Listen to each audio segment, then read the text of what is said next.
From emails to reports and project proposals, it's hard to meet the demands of today's competing priorities without some help. Grammarly is the essential AI communication assistant that boosts your productivity at work so you can get more of what you need done faster.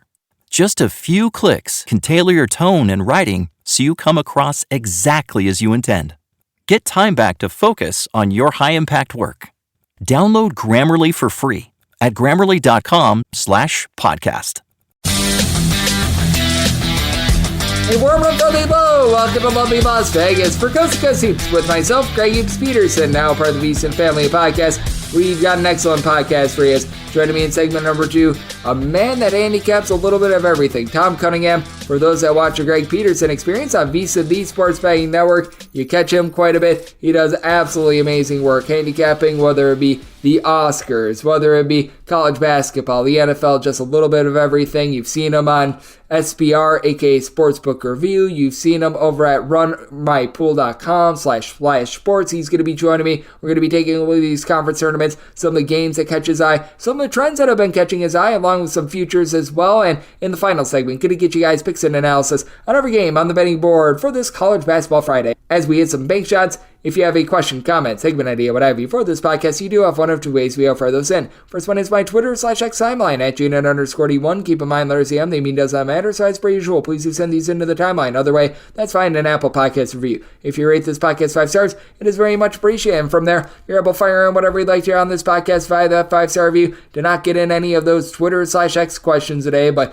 boy, oh boy, did we have a fun day of college basketball on Thursday. And just a friendly heads up for those of you guys that like all the work that we do here at VSiN, you're able to get pro access to everything that we do all week long by going to vsin.com/champweek. There's a nice little betting primer on how to be able to gauge the NCAA tournament, finding out how to fill out your bracket, just how to be able to bet these games. You've got so many great articles from all of us here at VSiN. Mine go up a little bit more on DK Network. I'm our crossover guy here at VSiN, so we do a great job there. So if you're looking for a little bit more, Matt Humans, Wes Reynolds, both guys do absolutely tremendous work. vsin.com/champweek. Do encourage you guys to go over there, and you're able to get my handicap lines as I'm filling them out as well. And I've also got the spreadsheet link for wherever you're listening to this podcast in the description box as well. So we've got you guys all covered there, but let's take a look at everything that we saw on a tremendous college basketball Thursday. Try to find some trends and try to get to know these teams a little bit better. Games from yesterday is Greg buzzing about. Here is the rowdy recap. Stony Brook is now your best ATS team after Minnesota. Well,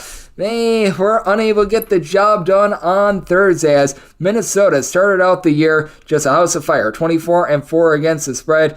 They failed to cover their last 4 games, and they fall to Michigan State by a count of 77-67. Minnesota was looking very good in this game. This was essentially a tied-up game with about 10 minutes remaining, and then they made like your buddy at the bar. They could not close as 6.5-point favorites. Michigan State able to get the job done. Michigan State was able to get 17 big points out of A.J. Hoggard, a game that they really needed for their NCAA tournament lives. And for Michigan State, they win the turnover battle 12-9. They win the rebound battle 30-23. So big win there for Michigan State. And how about this? A Wisconsin team has been as cold as an igloo all season long since the beginning of the month of February. So last month and a half, I think that all season long, probably putting it a little bit too harshly, but that said, they've been cold recently. They heat up in a big way against Maryland, 87-56 the final. I mean, this was a Wisconsin team that was in such bad form. I believe that is now 3 straight covers for them, as for Maryland, been just a sad year for them in general. They go 6-15 from 3, but Wisconsin, 16 out of 25 from 3-point range. A.J. Soar gave you 16 points. You had off the bench a big performance from John Blackwell, who went 6 of 11 from the floor, 4 of 6 from 3, 18 points. Wisconsin wins the rebound battle by a count of 42-25. So a rare over here in a Maryland game, as they have played 20 unders of 13 overs. And for Maryland, if you've been betting on them thus far this season, it has not been such a cheery year for you, as they fall in this one to now 13-20 against the spread. So not so terrific there. And how about Indiana all of a sudden getting white hot? 61-59. It was a slug, but they found a way to get the job done against Penn State. For Indiana, that's now 5 straight wins and 5 straight covers for them after things really looked doomed and lost. And for Indiana, they hold Penn State to shooting just 7 of 27 from 3, 16 of 58 overall from the floor for Penn State. And for Indiana, they won the rebound battle 41-39 with Khalil Ware, 18 points, 14 rebounds. Our DK Network right to pick, we're back online. We had the money line of Pittsburgh. They get it done 81-69. Very nice against Wake Forest. As for Pittsburgh, they go 9 of 23 from 3. Ishmael Leggett, he was able to chip in their 30 points off the bench. What we love to see in Wake Forest time and time again, they have found themselves in that spot of needing to win a few games in the ACC tournament to make the NCAA tournament. They have come up snake eyes in a lot of these circumstances, and for Pittsburgh, they are now 29-3 against the spread thus far this season. And a team that got upset, that would be Duke. They lose to NC State 74-69. NC State has been all over the place this season, but they go 7 of 16 from 3-point range in this one. Duke just 5 of 20 from the outside, and it's been a Duke team that's been very efficient with their offense all season long. They only turned the ball over 9 times. They won the rebound battle 39-35, but they went cold at just the wrong time. And if you had the points with Boston College, man, this was just rough. 66-60, Virginia in overtime. They find a way to be able to get the job done. Virginia's first time covering in this game was with a $1.57 remaining in overtimes for this Virginia team. They really got outplayed in this one. They shoot 8 of 25 from 3-point range. Boston College, they just couldn't hit shots. 9 of 29 from the outside. Boston College, they only commit 7 turnovers in this game, but Jacob Groves was able to really help out Virginia, 15 points, 11 boards, while Reese Beekman, 11 points, 11 rebounds, and Quentin Post is 23 points. Just not enough for Boston College, so do feel for you there, but at the very least, you're probably better at your job than Penny Hardaway is, who probably should not be employed as a college basketball coach. Wichita State takes them down by a count of 71-65, and Memphis, after a 15-2 start, they're now 22-10 straight up, and here's a spoiler for you against the spread. This Memphis team has not been so great this far this season, as Memphis against the spread, they fall to 12-20, and for Memphis, they go 8 of 29 from 3-point range. Wichita State had Hardnell Beverly be able to supply the team with 17 points. Wichita State actually loses the turnover battle by a count of 12-8, but how Memphis has been losing so many of these rebound battles just is beyond me. They lose the rebound battle 42-37, so Wichita State, they get the job done. They've been just 13-18-1 against the spread, but that was a quality cover for them. And out there in the American, your top 2 cover teams, we're going to be seeing them on display tomorrow in North Texas along in South Florida, but you've been having some intrigue all season long with regards to this Tulane team, as they just have not been able to cover a lot of spreads. 12-18 against the spread, and they do lose to North Texas, who now goes to 18-11 against the spread, 81-71 as North Texas 12 of 25 from 3. They've really been able to get quite a bit of their outside shooting recently, with having CJ Nolan chipping in there 23 points, and in this game Jason Edwards had just 12, but the rest of the guys, they were able to do their part, and they found a way to be able to get the job done. For Arizona, they've been one of your best power conference teams in terms of being able to cover all season long, and not sure why a lot of people thought that USC was going to make a run in this tournament, but no, they are not. 21-11 against the spread for Arizona now. They get the job done, they get the win, they get the cover by kind of 70-49. To score only 49 points against Arizona is quite befuddling, by the way, as USC 18 turnovers at 20 made buckets. Just could not get anything going all night long. They got 3 points off the bench. Meanwhile, for Arizona, KJ Lewis and Jaden Bradley, they had a combined 27 points for the two of them off the bench, while Umar Ballo was able to give you a double-double, so relatively solid display there, and you just haven't had a lot of outliers against the spread, either to the positive or the negative out there in the Pac-12, but who has been a really good cover team this year. How about UT Arlington, as they just completely beat the brakes off of Stone Cold Steve F. Austin on Thursday. 109-78 the final. UT Arlington, fourth best cover rate team in all of college basketball, 21-8 against the spread. For Stephen F. Austin, they go 8 of 21 from 3, and for UT Arlington, 19 of 40 from distance. Philip Russell was a walking bucket all night long, 30 points. UT Arlington has had issues turning the ball over all season long against Stephen F. Austin, just 10 in this one. They win the rebound battle 40-21, so they do a very masterful job of getting the job done there. Who's number 5 in terms of against the spread record? Oh, that'd be South Carolina. 23-9 against the spread. They get it done again against Arkansas, 80-66, the final for South Carolina. They go just 3 of 15 from three-point range, but I keep telling you guys, Colin Murray boils. He just continues to put up numbers. 24 points, 7 boards, 4 steals. He has completely been able to turn the South Carolina team into a good team, to a really good team. BJ McTruck, 19 points, 9 boards. South Carolina, another good win and cover for them. And for Ole Miss, things really spiraled out of control after they were one of the last undefeated teams in all of college basketball. They fell to Texas A&M 80-71 the final. Just a 9 of 31 three-point shooting expose for them. And Texas A&M wins this game going 27 of 37 at the free throw line and 5 of 21 from three-point range as they got to the free throw line early and often. They also won the rebound battle 48-33 with Anderson Garcia chipping in their 14 rebounds. And for Florida, win but no cover, 85-80 the final, as Florida has been a pretty solid over team for you all season long, and really the entire SEC has been cashing you overs all season long. But in this game for Georgia, they just could not do a good job of just being able to hit their free throws. 16 of 27 at the charity stripe. Florida was even worse, 23 of 41. But for Florida, they won the battle on the glass 52-36. Tyrese Samuel, 15 boards, 17 points. This quality job there as Florida now 19 overs, 11 unders, and a push. And Georgia's actually been one of your top under teams out there in the SEC. 18 unders to just 14 overs from them. And we're certainly going to be seeing some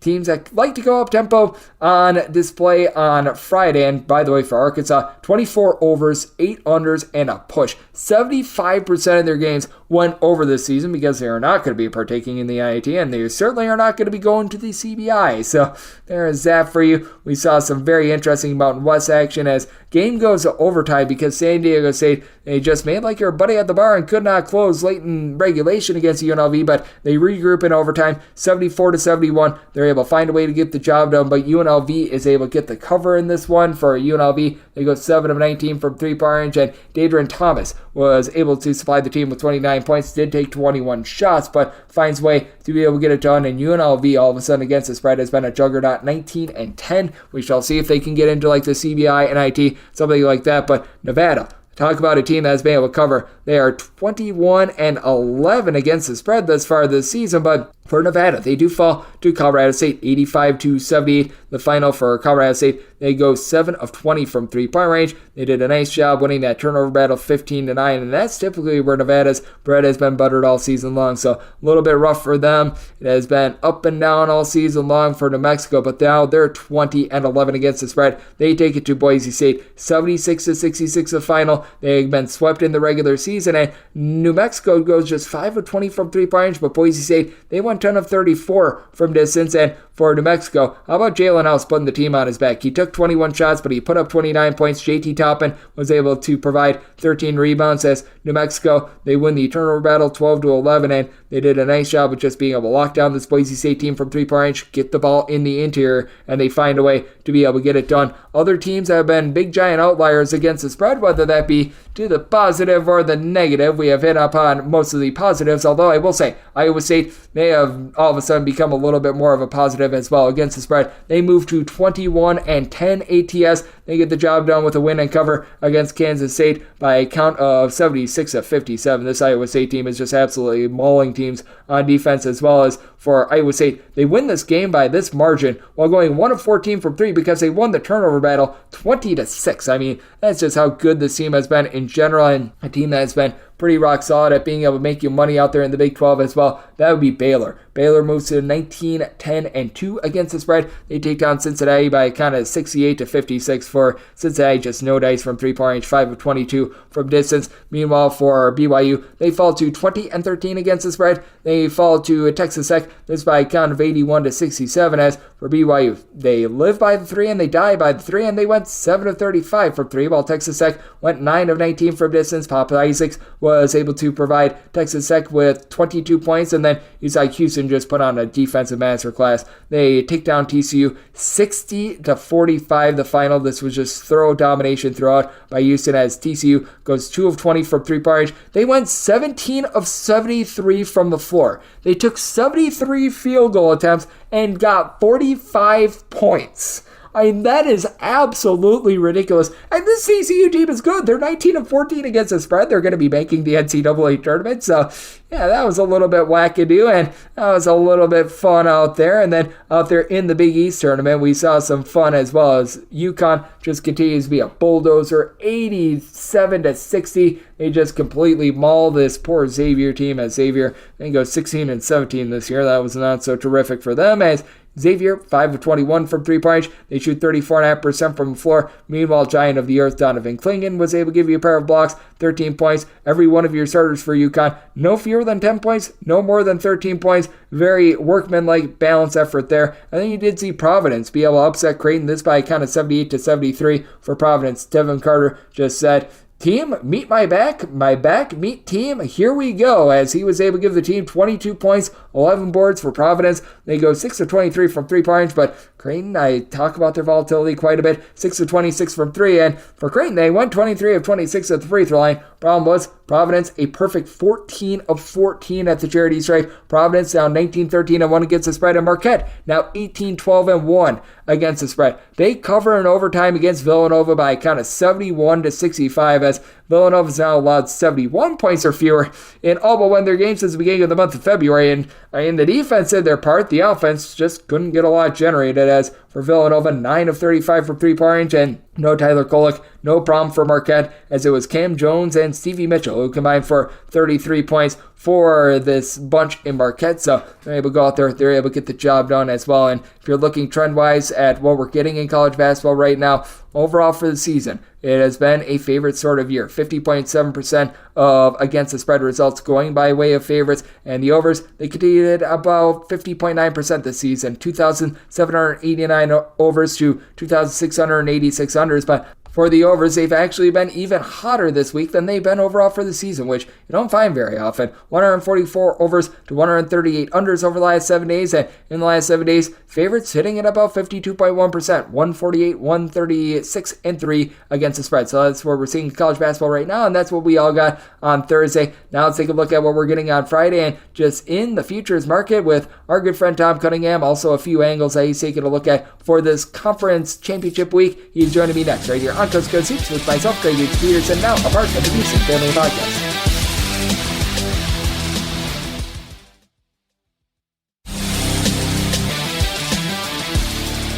And we're back in lovely Las Vegas for Coast Coast Hoops with myself, Greg Peterson, now a part of the Peterson Family Podcast. It is great to get on this man, as this man joins me on the Greg Peterson Experience on VSiN very regularly, and he does an absolutely tremendous job on so many different fronts. If you want knowledge when it comes to tennis, the Oscars, the NFL, college basketball, MLB, NBA, NHL, this man does it all and so much more. It is Thom Cunningham who's joining me. He's an absolutely tremendous handicapper. He does, like I said, a little bit of everything, and yet he does so also well. You're able to follow him on Twitter/X at _TJCK and then an underscore after that altogether. That's for his initials. And Thom, it's always great to have you aboard. Thank you.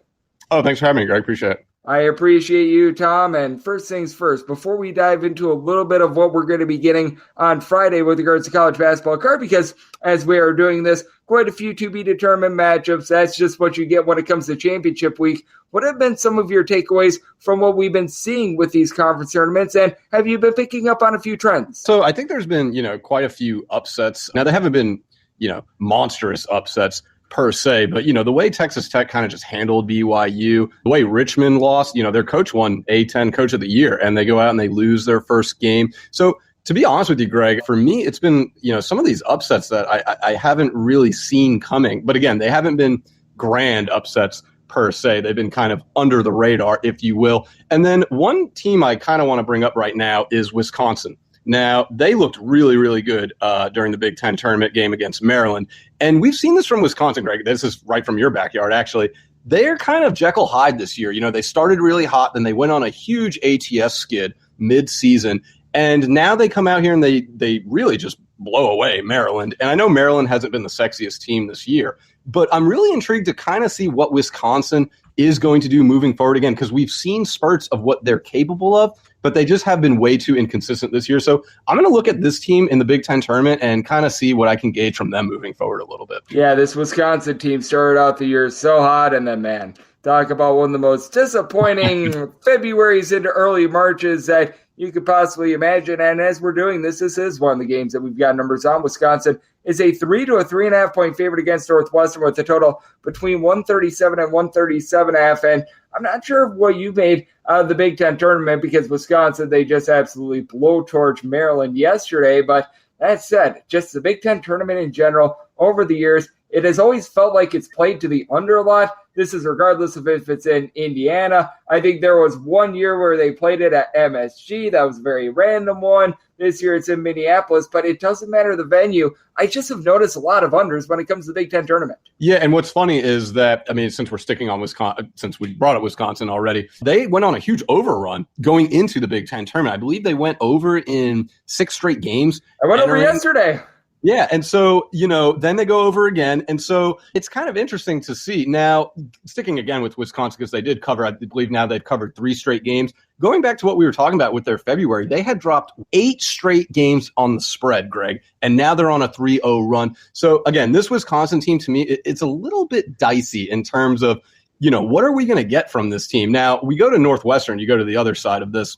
And they have been pretty good this year. They've been pretty consistent overall, considering with some of, the Big Ten matches this year. But Northwestern, they've covered 10 of their last 13 games, Greg. And if that's not enough to want to back the Wildcats, I don't know what is. Again, Wisconsin, though, they're on a 3-0 ATS run. But I have more conviction in Northwestern. They've been much more consistent this year. They're, covering spreads like crazy. But when you go to their over-under, they've been hitting the under a lot more than Wisconsin has, too. So I think for this particular game, I would probably lean Northwestern with the ATS of the 2 markets. Yep, and right now we're finding that number pretty much at 3 across the board, and we shall see where this moves moving forward, because I saw a lot of initial 1.5, and then there was the adjustment made when it came to the game that we saw yesterday. Thom Cunningham, who does such tremendous work gauging this great game of college basketball, is joining me right here on Coast to Coast Hoops. And I do want to go out to the SEC part of the country. I know that you reside over there, and I do find this game to be very interesting and this team to be very interesting in Tennessee, because with Tennessee, the age-old adage with Rick Barnes' teams is that they crumble in the NCAA tournament, but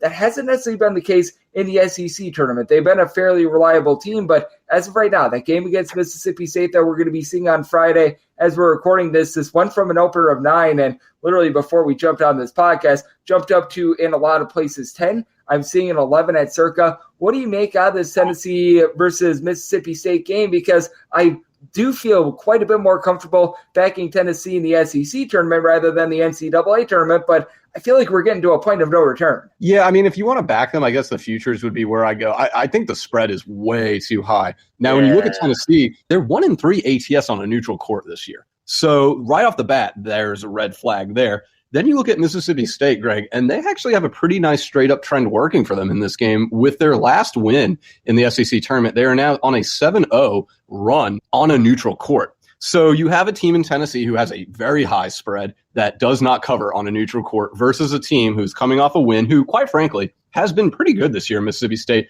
I forget their coach's name, but he come from New Mexico State. So this is a Chris Jans. Yeah, and so you have what I would call a serial winner on that sideline. He's just a guy used to winning. And again, the 7-0 straight up run for Mississippi State on a neutral court. This has a lot of red flags around it in terms of covering the spread for me. I think Tennessee will be fine in terms of winning the tournament, but this is, to me, a trap game. And if I'm not mistaken, Greg, it's one of the first games, so you have an early start time. This could get dicey. I think I'm going to back the Bulldogs with the spread, but again, I do like Tennessee to win this tournament. Yeah, I think it's so interesting to take a look at the SEC tournament, just the tenor of the SEC, because the SEC in conference play has been quite an over-conference over the last few years. I still remember a few years ago, you had darn near every team in the SEC having an over rate north of 60% when it came to those conference games. As we know, these totals, they have just been so hiked up when teams like Florida, when teams like Alabama and company have been taking the floor. And just what do you make out of some of these totals in the SEC? Because a team like Tennessee has a really good defense, but they're playing against teams like Alabama and company that, because they just play at warp speed, they're looking to just literally get as many possessions as humanly possible in a game, it does sort of make their numbers look a little bit different than what they truly would be in a different conference. Yeah, it's funny you say that because Tennessee, they've gone under in 6 of their last 7 games. And so you bring up the Tennessee defense and kind of, they're able to keep the point total going under with their style of play and physicality. But then they go up against all these other teams, like you mentioned, Bama or Arkansas or whoever, and they just score buckets at will. Now you take on a team in Mississippi State who, oh, by the way, before the LSU game in the SEC tournament, Mississippi State was on a 5-1 overrun. So here we are again, Greg. We have a team that has been going over a lot with the Mississippi State Bulldogs taking on a team that goes under a lot in the Tennessee Vols. So it's going to be very interesting to see what happens with the point total in this game. I think the better team prevails typically when it comes to the point total just because they're establishing themselves more in the game. So I'm going to probably go with the under of the 2. But again, I feel like the best bet right now is still that spread. It's just really high. But yeah, it's going to be interesting to see if, Tennessee can continue these under runs throughout as they play high-octane offenses within the conference. And then when it comes to the NCAA tournament, I feel like there might be a nice boost with regards to those unders as well, because not playing against teams that are looking to get like 80 possessions in a game might do them quite a bit of good, because this has been a relatively solid defense, as we do have Thom Cunningham, who does amazing work handicapping this great game, joining me right here on Coast to Coast Hoops. And Thom, I do want to get your thoughts a little bit on some of the features that you are eyeing, because you did mention it with regards to Tennessee out there in the SEC, a team that you're targeting in the futures market with regards to that tournament. Are there a few other futures that you have lingering out there, full well knowing that we're recording this on Thursday night, and 1 or 2 of these might be eliminated by the time this uploads? That's just the nature of the beast when it comes to this time of year. But were there any other features that you were taking a look at with regards to these conference tournaments? Well, we've talked about this before. I really like South Florida at 5-1 to win the American, and I feel like a broken record, but I still don't think people understand just how good the South Florida team actually is. This is a team that went on a 15-game winning streak, somewhat a brand new team, but not only were they a brand new team to the conference, Greg, this is a team that actually been playing together for a while, at least the main pieces and the coach, as we've mentioned before. They've carried over from last year's Kennesaw State team, and you're giving them 5-1 odds to win the conference tournament. Now, I get it's one and done and you're out, but this has been the most consistent, steady team within the American, and you're going to get FAU, I believe it was plus 185 at the time. For me, the talent is just too close throughout this conference for me to feel like plus 185 is good value for any team in the American, even though FAU, they went on that nice little run. That's probably why, most of the reason that they're getting such great odds as a favorite for a conference that is very much tight. And so I like South Florida. They did it in the regular season. Again, they've got 3 players and 1 coach who have had success before elsewhere. They've had success this year, and they have great odds to take in terms of value. So I just think South Florida right now is kind of my secret weapon, I guess you could say. Yep, and with Memphis being out of the fold as well, that helps them out all the further, with Penny Hardaway not coming up so big in that conference tournament. Shock, surprise, surprise there. And I do want to also get your thoughts on this one, because I do think that we've got one of the most interesting games that we're going to find all conference tournament long going down on Friday. St. John's at the Garden is currently a 10-point underdog against UConn with a total of 145.5. As we know, UConn, when it comes to games, not necessarily in the conference, and I do feel like this is a little bit of a different tenor of a game with this being a conference tournament game. They have been a bulldozer the last few seasons, but what do you make out of this game with having a St. John's team that is pretty much playing home game here, getting 10 points in a spot where that Garden is going to be packed with St. John's fans? Yeah, and look, they're on a 6-game streak right now, winning streak, St. John's, and you have Rick Pitino on that sideline. It seems like they started winning games when he called out the entire university and his players publicly after the Seton Hall loss at the end of February, and then they get revenge against Seton Hall, and that's a high spread. But UConn, to me, look, I wouldn't be surprised if they ended up winning the March Madness tournament again this year. One of the recipes I really look for with successful teams in bracket style, especially one and dones, is efficiency ratings. And UConn, outside of Houston, has the best efficiency offense and best efficiency defense in the entire nation. So it's really hard for me to back, to bet against them, really. But you mentioned that high spread. Now, you look at UConn right now. They've covered 15.5 against Seton Hall. They've covered 24.5 against DePaul. I know it's DePaul. That's still a high spread to cover. They've covered 11.5 against Xavier. They've covered 23 against DePaul earlier this year. I can't believe I'm saying this, but I think they're actually okay to cover the spread. They've covered the spread in, 7 of 8 games overall as well. And most of those games have been double-digit spreads. 4 of those games have been double-digit spreads. So I'm perfectly fine with taking UConn to cover a double-digit spread against St. John's. If I'm taking St. John's, I'm just going to take them outright, Greg, because I think if they cover the spread, they actually win this game. So if you want to take St. John's, be a little courageous, take the money line. Otherwise, I think I'd be a little bit safe, and I'd go with the UConn Huskies to cover. Yeah, this UConn team has been a complete and utter bulldozer the last few years. It's been amazing to watch them just operate in general over the last few years in general. And Tom, are there any other games / conference tournaments that you are going to be taking a look at for Friday into Saturday? Because we do have a lot of TBD as we are recording this right around about 7 o'clock p.m. Eastern time. It is that time of year where everything is getting set on the fly. But anything else that you do have your eye on / perhaps a team when it comes to the NCAA tournament that you might be willing to back in terms of futures market? Well, I think if you're picking a team from the NCAA to win the NCAA tournament, I honestly don't hate Purdue. And the reason I say I don't hate Purdue is because I think a lot of people are going to be afraid to pick them after an early exit last year. We saw something similar with Virginia. They were embarrassed by UMBC in the first round. A lot of people were afraid to pick them the very next year. Well, what did they do? They went out and they won the tournament. And by the way, they had the best efficiency rating in the country that year. Now, Purdue doesn't have that. That goes to UConn and Houston. And I'm not saying Purdue's going to win March Madness, but I do think a lot of people are going to be afraid to pick them again this year to go far. And so I'm really eyeing to see how they do in the Big Ten tournament to see if this is a team that is legit, that can go far in a tournament and shake the cobwebs off from a year ago. And quite frankly, shake the cobwebs off a conference that just hasn't had a ton of success in March Madness. Looking at 2 games, though, in particular, the first is South Carolina, Auburn. I just think this is going to be an excellent, excellent game in general. But Auburn's struggles, and Bruce Pearl will be the first to tell you, is on the road.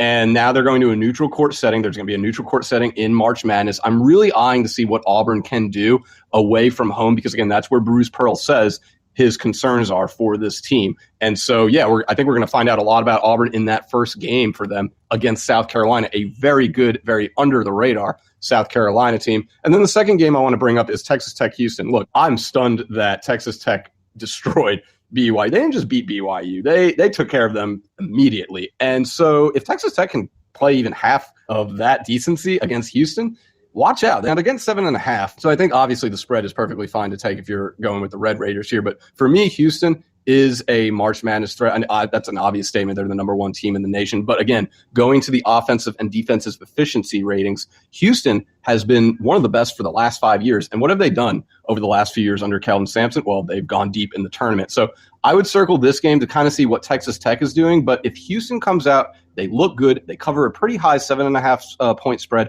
against an informed Texas Tech team, I think Houston would be an easy team to circle for your brackets on March Madness. Yeah, this Houston team, they've got all the goods as well. Even though they don't necessarily put up like 85-plus points per game, that's just because they play so slowly and methodically, but they really do a good job of executing on offense. Jamal Shead is one of the best point guards that you're going to find in all of college basketball, and one of the best handicappers that you're going to find in the game is Thom Cunningham. Tom, you do absolutely excellent work taking a look at so many different things, whether it's college basketball, tennis, the Oscars, list goes on and on. You cover it all. So let the good people at home know it's all on tap for you and how people can follow along on social media and other platforms. Yeah, sure. So TikTok, Twitter, or Discord, really, any of those. I'm on _TJKC_. And what do we have on tap, Greg? A little bit of everything. We have March Madness. The Miami Open will be starting soon with tennis. We're in full swing with auto sports, NHL, NBA. That's a busy time of year, but busy's good, Greg. We enjoy it. Yes, absolutely. Busy keeps us employed and keeps us making money. And a man that does a great job of being able to find so much value on so many different markets, that would be Tom. He does such an amazing job taking a look at this great game of college basketball and so many other great games that we all know and love. So big thanks to him for joining me on Coast to Coast Hoops, part of the VSiN Family Podcast. And coming up next, it is that time of the podcast to give you picks and analysis on every game on the betting board for this college basketball Friday as we hit some bank numbers.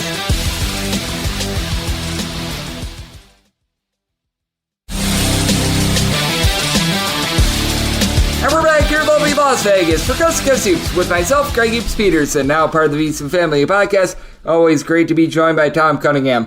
This man handicaps like 50 different markets. He does so all so well. He's able to lend insight on so many different things every single time he joins me, whether that be this podcast, my baseball podcast, the Greg Peterson Experience on VSiN, the Sports Betting Network, list goes on and on. He always delivers such good insight. So big thanks to Thom for joining me in the last segment. Now it is that time of the podcast. I give you picks and analysis on every game on the betting board for this College Basketball Friday as we hit some bank shots. Most financial establishments close at a certain time, but not here. It is time for a side and total on every game on today's betting board bank shots. Do note that as per usual, any changes that are made to these plays will be listed up on my Twitter/X feed at Junior_D1, and do note that there's going to be quite a few handicaps in which numbers are either going to move or they're going to be all TBD, because these are games that get set by the results on Thursday. Literally, when we started out the day on Thursday, there were no set matchups, so everything has been set on the fly, so things are going to be moving around a little bit, but we will do our best to be able to decipher it all and find you guys some money on this wonderful Friday. So let's get things started with the Big Ten tournament, and this does go in order of tip time with regards to these conference tournaments. So Big Ten is going to be first, Conference USA, SEC goes on and on from there with the SWAC and the MEAC, because those are the two smaller conferences being at the bottom. Those are part of the extra games board. So let's get things started with 807, 808 on the betting board. It is Purdue and Michigan State. They do battle from Minneapolis, Minnesota, and with Purdue, you're finding them between 6 and 7 point favorites. So on this game between 143 and 143.5. Opener on this game was 5.5. I personally took advantage of the 5.5 here at a 6 to a 6.5. Still willing to lay it. Heck, I'm willing to lay up to 7 with Purdue. It's a Michigan State team that has done a good job of being able to slow games down. They are well outside the top 250 in terms of total possessions per game, and you will notice that with this Purdue team, they were playing relatively mid-tempo in non-conference play, and towards the beginning part of conference play, they've really slowed down their tempo as well, but I did set my total here at a 143.5, so here at a 143, that would be my maximum buy point on the over, but I'm willing to go over. You've got a Purdue team that, in terms of points allowed on a per possession basis, not quite the same team that they were a season ago. They are outside the top 60 with that regard. They're not too bad at being able to guard the three-point arc, but you do also have a Michigan State team that they are allowing well north of 16 points more per 100 possessions when they're away from home rather than when they are at home, and they have to go up against a Purdue team that out of their top 7 scorers have made at least 1 3. All but one of them is shooting at least 38% from three-point range, with Lance Jones actually being the lone exception on that one. And for Michigan State, they do allow opponents to shoot 37.5% from three-point range away from home, and this is a Purdue unit that is number 3 in all of college basketball in terms of points scored on a per possession basis, while they go up against a Michigan State team that has been shooting north of 38% from three-point range since the beginning of the month of December. With Purdue, when they're away from home, they allow opponents to shoot about 33.2% from three-point range. They're not too bad there, and for Michigan State, it is a little bit sort of just dominated by Ty Walker. Ty Walker has been able to give you 18 plus points per contest. He's been able to do a rock solid job for the team, but what are you going to be able to get outside of him? AJ Hoggard does a relatively solid job of being able to hold the ball. He's been able to give this team about 5 assists, a 1.6 turnovers per game. And Michigan State does a nice job of being able to keep a relatively clean sheet in terms of turnovers per possession, a top 55 team in all of college basketball. Going up against the Purdue unit that it's not going to be forcing a lot of turnovers, but I just don't have a lot of faith in guys like Malik Hall, Jaden Akins being able to step up, help this team out, and I just don't think that Michigan State is going to be able to hold up on the glass. Purdue, one of the top teams in all of college basketball in terms of rebound rate, with Giant of the Year Zach Edey giving you 24 points, north of 11.5 rebounds per game. Meanwhile, Mady Sissoko gives you about 5.5 rebounds per game, but just have not been bullish on him. I honestly feel like they might be a little bit better off being served by Xavier Booker being down low against a Purdue team that's number 2 in all of college basketball in terms of rebound rate. With Michigan State, they're checking in right around 158th. I do think that Michigan State going to lose that battle on the glass, with Purdue having Braden Smith coming into his own. 7 assists. He's been able to shoot it north of 42% from three-point range. He's able to chip in there 13 points per contest. Fletcher Lawyer playing well off the ball in Purdue, just not turning the ball over in general. Going against the Michigan State team that I fully recognize they've been better with their defense recently. They have now given up fewer than 68 points for their last 5 games, but you've got a Purdue unit that they entered into this thing having scored at least 77 points in each of their last 5. So did set my total 143.5, 143 or less, looking at the over end. Wanted to lay up to 7 with Purdue. 809, 810 on the betting board. It is Wisconsin and Northwestern doing battle from Minnesota, and with Wisconsin, they are favorites of 3 points. Totals between 137 to 137.5. I did set Wisconsin as a 3.5-point favorite. 3 is the absolute max I'm willing to lay, but I'm willing to lay it. I was seeing some early numbers that were a bit below 3, would have felt much more comfortable there, but with Northwestern, I do go back to the fact that this team has not been good on the glass. They're outside the top 225 in terms of their rebound rate. They've only got one guy that's giving you north of 4.3 rebounds per game. Brooks Barnizer has been solid, 14.5 points, 7.5 boards, and I think that that's going to be their undoing. Wisconsin, top 60 team in all of college basketball in terms of their rebound rate. Stephen Krull, Tyler Wall, they've been able to combine for about 13.5 rebounds per game between the two of them. Nearly 22.5 points per contest. Krull continues to shoot 43% from 3, and though this Wisconsin team does average about 13 points fewer per 100 possessions away from home rather than at home, they have found a defense as darn near as deplorable as themselves. Both of these teams outside the top 275 in terms of opponents' 3-point shooting percentage. For Northwestern, in terms of points allowed on a per possession basis, they're checking in 184th in college basketball. Now, they've got less demonstrative home and road splits than Wisconsin. Wisconsin are 90th with this regard. Wisconsin gives up 6 more points per 100 possessions when away from home rather than at home. Northwestern, that deviance is about 2, but with Wisconsin, you do have A.J. Storr out there, so able to give you 16 points per game. Now, one thing that Northwestern is going to have is the best player out there on the floor. I don't think there's much debate over that, as it is Boo Buie, who's done a very solid job with 19 points, shooting 43% from 3-point, and Ryan Langford is back to the fold. He's been able to shoot about 41% from the outside, supplies 12.5 points per contest, but what are you going to be able to get out of guys like Luke Hunger and company? Because with Ty Berry being out of the fold, a team that didn't have a lot of depth to start with, they are having to rely quite a bit more on Nick Martinelli, Matthew Nicholson, and just look a little bit more down low. Wisconsin is a better team with that regard. Both of these teams deplorable with their 3-point shooting. Both of these teams really don't generate a lot of turnovers, while both of these teams do a really good job of being able to protect the ball. Both of these teams within the top 40 nationally in terms of fewest turnovers on a per possession basis, and to the credit of both of these teams, in a late game following situation, they both shoot north of 74.5% at the free throw line. Wisconsin a tad bit better at 75.5%, and I do think that overall execution going to win out for the over. You've got a pair of teams that are well outside the top 250 with regards to total possessions per game, but both of these defenses have really been getting torched. Both of these offenses have been able to operate at a high rate all season long, and I think we could get some late game following. So did set my total 139.5, looking at the over with Wisconsin, not willing to lay anything more than 3, but willing to lay 3 with them.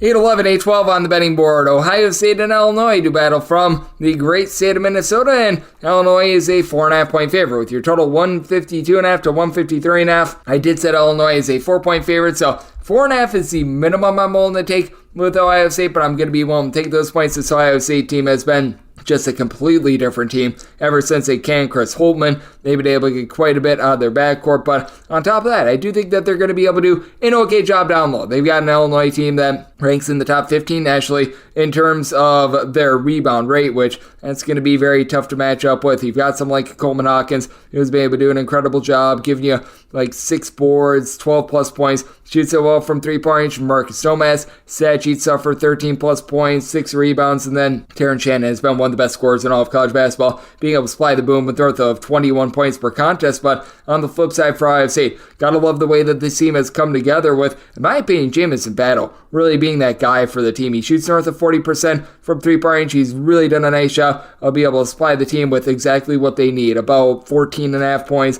5 boards, and then he's been able to get more off the bench out of guys like a Devin Royal, who stepped up yesterday, giving the team a few rebounds. He's been able to have Scotty Middleton for this Ohio State team have his moments. He had 11 points yesterday, and for Ohio State, they've been playing a little bit more up-tempo ever since Mr. Diebler took over for this team, as Ohio State has gotten to at least 70 points in all but one of their games ever since Diebler has come into the fold. Ohio State overall for the year outside the top 250 in terms of total possessions per game, and that does put me on the over in this spot. I said my total 154 as Illinois away from home since the turn of the calendar. They've been well outside the top 175 in terms of points allowed on a per possession basis, but away from home, they are number 1 in all of college basketball in terms of points scored on a per possession basis, as a collective shooting 35% from 3-point range, going up against an Ohio State team that has overall for the season been outside the top 150 in terms of points allowed on a per possession basis. They have given up quite a few open looks from 3-point range, so I do think that we're going to be seeing a nice high scoring expose here. I set my total 154. I'm looking at the over,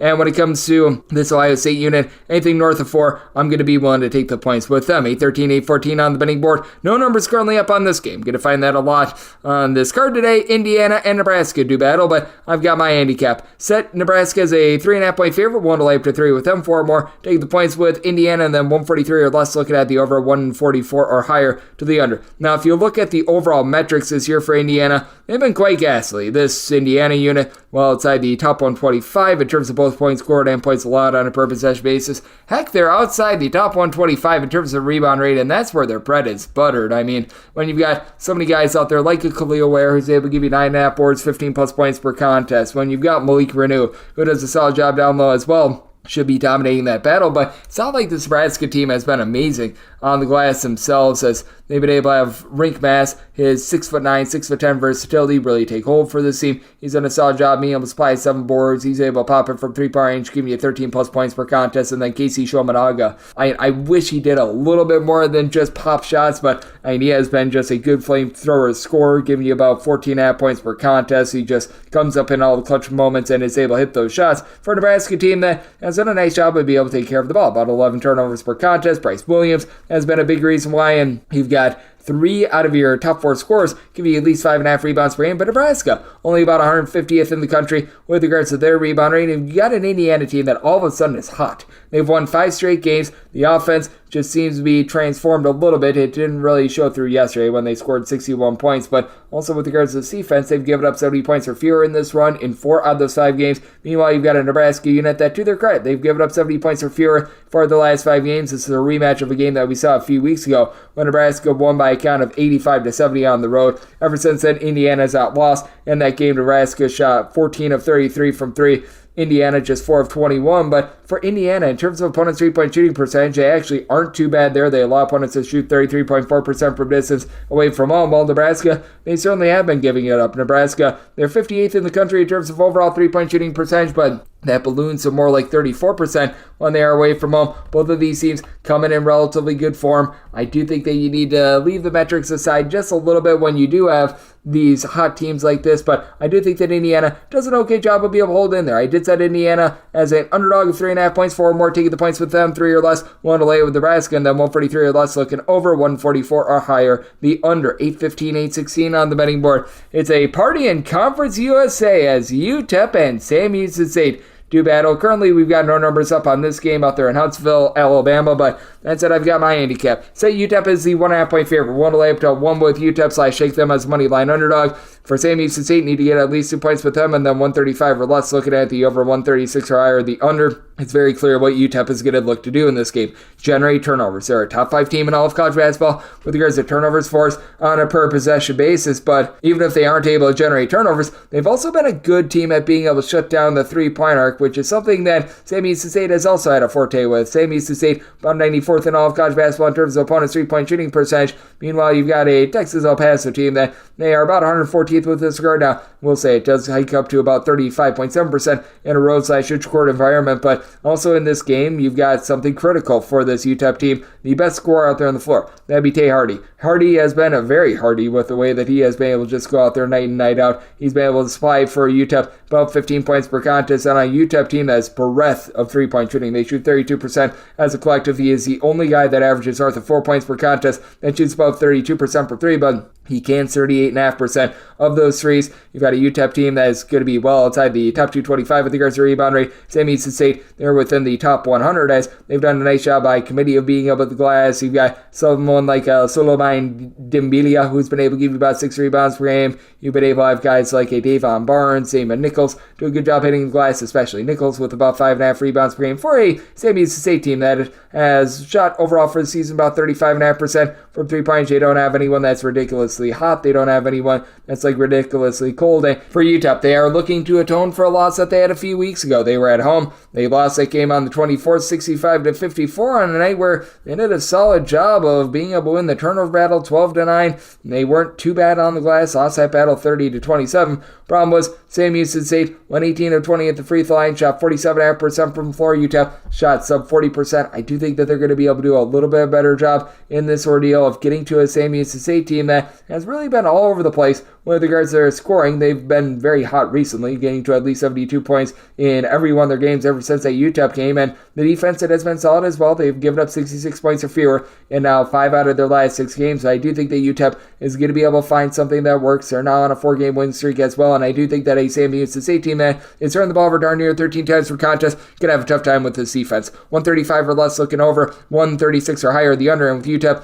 I'm willing to take them as a money line underdog / a 1-point favorite, 2 or more. Taking those points with Sam Houston State. 8-17, 8-18 on the betting board. Middle Tennessee is going to be playing up against Western Kentucky. This is another game that does not have numbers, but I've got my handicap. Willing to lay up to 7.5 with Western Kentucky, 8.5 or more, taking the points with Middle Tennessee, and then 145.5 or less, going to be looking at the over, 146.5 or higher, going to be looking at this total under with Middle Tennessee. If you look overall for the season, they're outside the top 300 in terms of points scored on a per possession basis. It's really been a miserable offensive season for this bunch, but all of a sudden they've been able to get things rolling. 69 plus points in 4 out of their last 5 games. They've got a pair of guys in the backcourt, and Elias King and Justin Porter, who've been able to do a nice job leading the way with about 26.5 points per contest. It's a bunch that is going to get plowed on the glass. They've only got one guy that gives you north of 4.5 rebounds per game. That'd be Jared Coleman-Jones, who has good versatility, shoots 46% from 3, 11 points, 7.5 boards, so able to give you about 2.5 assists per contest, but they now have to go up against a Western Kentucky team that they play with their hair on fire. They're a top 20 team with regards to total possessions per game. They do a solid job on the glass, top 95 team with that regard. They've been a top 100 team with regards to opponents' 3-point shooting percentage, while they themselves have been a little bit lackadaisical on offense as well. They are outside the top 175 in terms of points scored on a per possession basis, but I like what Tom McHenry brings to the table. Shoots 38.5% from 3, 15.5 points per game, and it's a team that does a really good job with their overall balance. Their top 5 scorers, you've got 3 of them that do give you at least 4.6 rebounds per game, while having 2 other players that do give you at least 4.4 boards per contest. So you've got a lot of guys that they do a solid job with that aspect. And for Western Kentucky, typically the turnovers are really a worry point for this bunch, as they do turn the ball over about 13.8 times per contest, even with their up-tempo pace, and still outside the top 225 in terms of turnovers on a per possession basis. But a lower tempo Middle Tennessee team, they're currently turning the ball over nearly 14 times per contest themselves, while Middle Tennessee also does not generate as many steals as they have in past years. So I do think that this is going to be a rather mid-tempo game. Last time these two teams played, Middle Tennessee at home, they got the job done by kind of 74-72 on a night where they shot 35.5% from 3. Western Kentucky was a little bit cold, but I do think that Middle Tennessee going to do an okay job bogging this game down a little bit in a neutral court. I do think that shot making is going to be reduced a little bit, but that said, I do think that Western Kentucky finds a way to be able to get revenge, especially with their good rebounding. So here at a 7.5 or less, willing to lay it with Western Kentucky, 8.5 or more, taking those points with Middle Tennessee, and then 145.5 or less, going to be looking at the over, 146.5 or higher, the under. Now we head out to Nashville, Tennessee for the SEC tournament. This is 8-19, 8-20 on the betting board. Mississippi State and Tennessee are going to be doing battle. Tennessee is now a 10 to a 10.5 point favorite, seeing a stray 11 out there after they open up at 9. Still saying between 141 and 142, and I set my number at 7. I'm going to be willing to take the points here with Mississippi State. I felt like the opener of 9 was too far, and now it's going even further. And this Tennessee team has been very well-rounded. You've got Thom Cnningham, who is by far the best scorer out there on the floor. He's supplying 20-plus points per contest, one of the best overall knockdown shooters you're going to find in all of college basketball. Mississippi State, they're not quite the same team defensively as they were a season ago. Last year, they were a top 20 team in terms of points allowed on a per-possession basis, and it's fallen off to them now being about 63rd in all of college basketball. I attribute that a little bit more to the offense that we're seeing in the SEC rather than anything else. And for Mississippi State, they do still do a relatively solid job of being able to guard that 3-point line. With Mississippi State, in terms of opponents' 3-point shooting percentage, they're still checking in number 6 in all of college basketball. Away from them, opponents are shooting just 29% from distance against them. And it is a Tennessee unit that they do a really good job of guarding the arc at home, with opponents shooting 28.5% there. That goes down to about 34.5% away from them. Now, obviously, you've got the better 3-point shooting team with Tennessee, with having Connect out there, but on top of that, you do have more weapons when it comes to Tennessee. I like Josiah Jordan-James in his game. He's not necessarily going to be a knockdown 3-point shooter, but I think he does a little bit of everything. 9 points, 6.5 boards, like a steal and a half, 2 assists per contest. Then Zakai Ziegler gives you 6 assists to fewer than 2.5 turnovers per game. But Tennessee top 75 team in terms of ball security in all of college basketball, but Mississippi State, I think, is going to be able to do a solid job on the glass. Charles Matthews, Tolu Smith, they both give you 7+ rebounds per game. DJ Jeffries has been able to give you 6 boards per contest as well. This is a Mississippi State team as 19th in the country in terms of rebound rate. Meanwhile, Toby Awaka has been relatively solid for Tennessee on the glass. Jonas Adu, he's been one of your main men, 7.5 boards, 12 points per contest, but Tennessee is actually down to being about 60th in all of college basketball in terms of their rebound rate, and Mississippi State is one of the best offensive rebound teams in all of college basketball, headlined by Josh Hubbard, who's able to give you that go-to scoring. Shoots 37% from 3, 17 points per contest. It is a Mississippi State team that they do turn the ball over 13 times per contest. That is rough, going up against a Tennessee team that is solid at being able to generate turnovers. Both of these teams generate about the same amount of turnovers on a per possession basis. Recognize Mississippi State, they came into this tournament a little bit rough with their defense, having given up 75+ points each of their last 4 games prior to yesterday, where they gave up 60 to LSU. But I do think that with Tennessee, they're going to be able to bog this game down a little bit more. Tennessee, it feels like they're able to play fast when they go up against Alabama and Kentucky when they need to, but this is a team that they're at home, when they're playing relatively slowly, when they're playing in a very controlled format in general. And I do think that this is going to be one of those games that harkens back to what we saw when we had these games a little bit more closer to a year ago, because last time these two teams faced off, that was in January. That was the 77-72 win for Mississippi State, where they shot 50% from the floor. It was a combined 34 turnovers in that game. I think that it's going to be a little bit of a slower tempo game. I think that both teams are a little bit more comfortable with that. I did set my total at a 139.5 as a result, but I do think that with Tennessee, while the offense has been very solid, they're going to be locking down a little bit more on defense, being a top 20 team with that regard. And for Mississippi State, they're better with their offense this season, but I do think that this is going to be a little bit of a slog, grinder of a game, and that'll allow Mississippi State to hold in their semi-line at 7. We'll take the 10+ here with Mississippi State, and diving in on the under semi-total, 139.5. 821, 822 on the betting board. South Carolina is going to be taking on Auburn in the SEC tournament, and Auburn is a favorite of 7.5 points. Totals between 142 and 143. Last time these two teams faced off, it was a dump trucking out there in the month of February. Auburn won that game by 25+ points. I think that things are going to be a little bit different here. I set my line at 6.5. I'm going to be willing to take those points with South Carolina. Last time these two teams played, it was 101-61, but as we know, this is an Auburn team that's a bit different when they're at home rather than in a road/neutral court environment, and South Carolina is just really doing all the little things well, and they're consistent across the board. Going into yesterday, they were about 80th in the country in terms of both points scored and points allowed on a per possession basis, a top 55 team in their rebound rate, and I really think that we need to be buying stock into Colin Murray-Boyles. He just continues to get the job done time and time again for the team. Yesterday, he goes out there, gives you 24 points, 7 boards, and you just take a look at what he's been able to do on this run for South Carolina. He's now been able to put in there at least 7 rebounds in all but one of the team's last 10 games. He has scored double figures in all but one of the team's last 12 games. He has really elevated the South Carolina team, which has allowed them to be able to cover, and that's why the metrics have not necessarily been able to catch up with them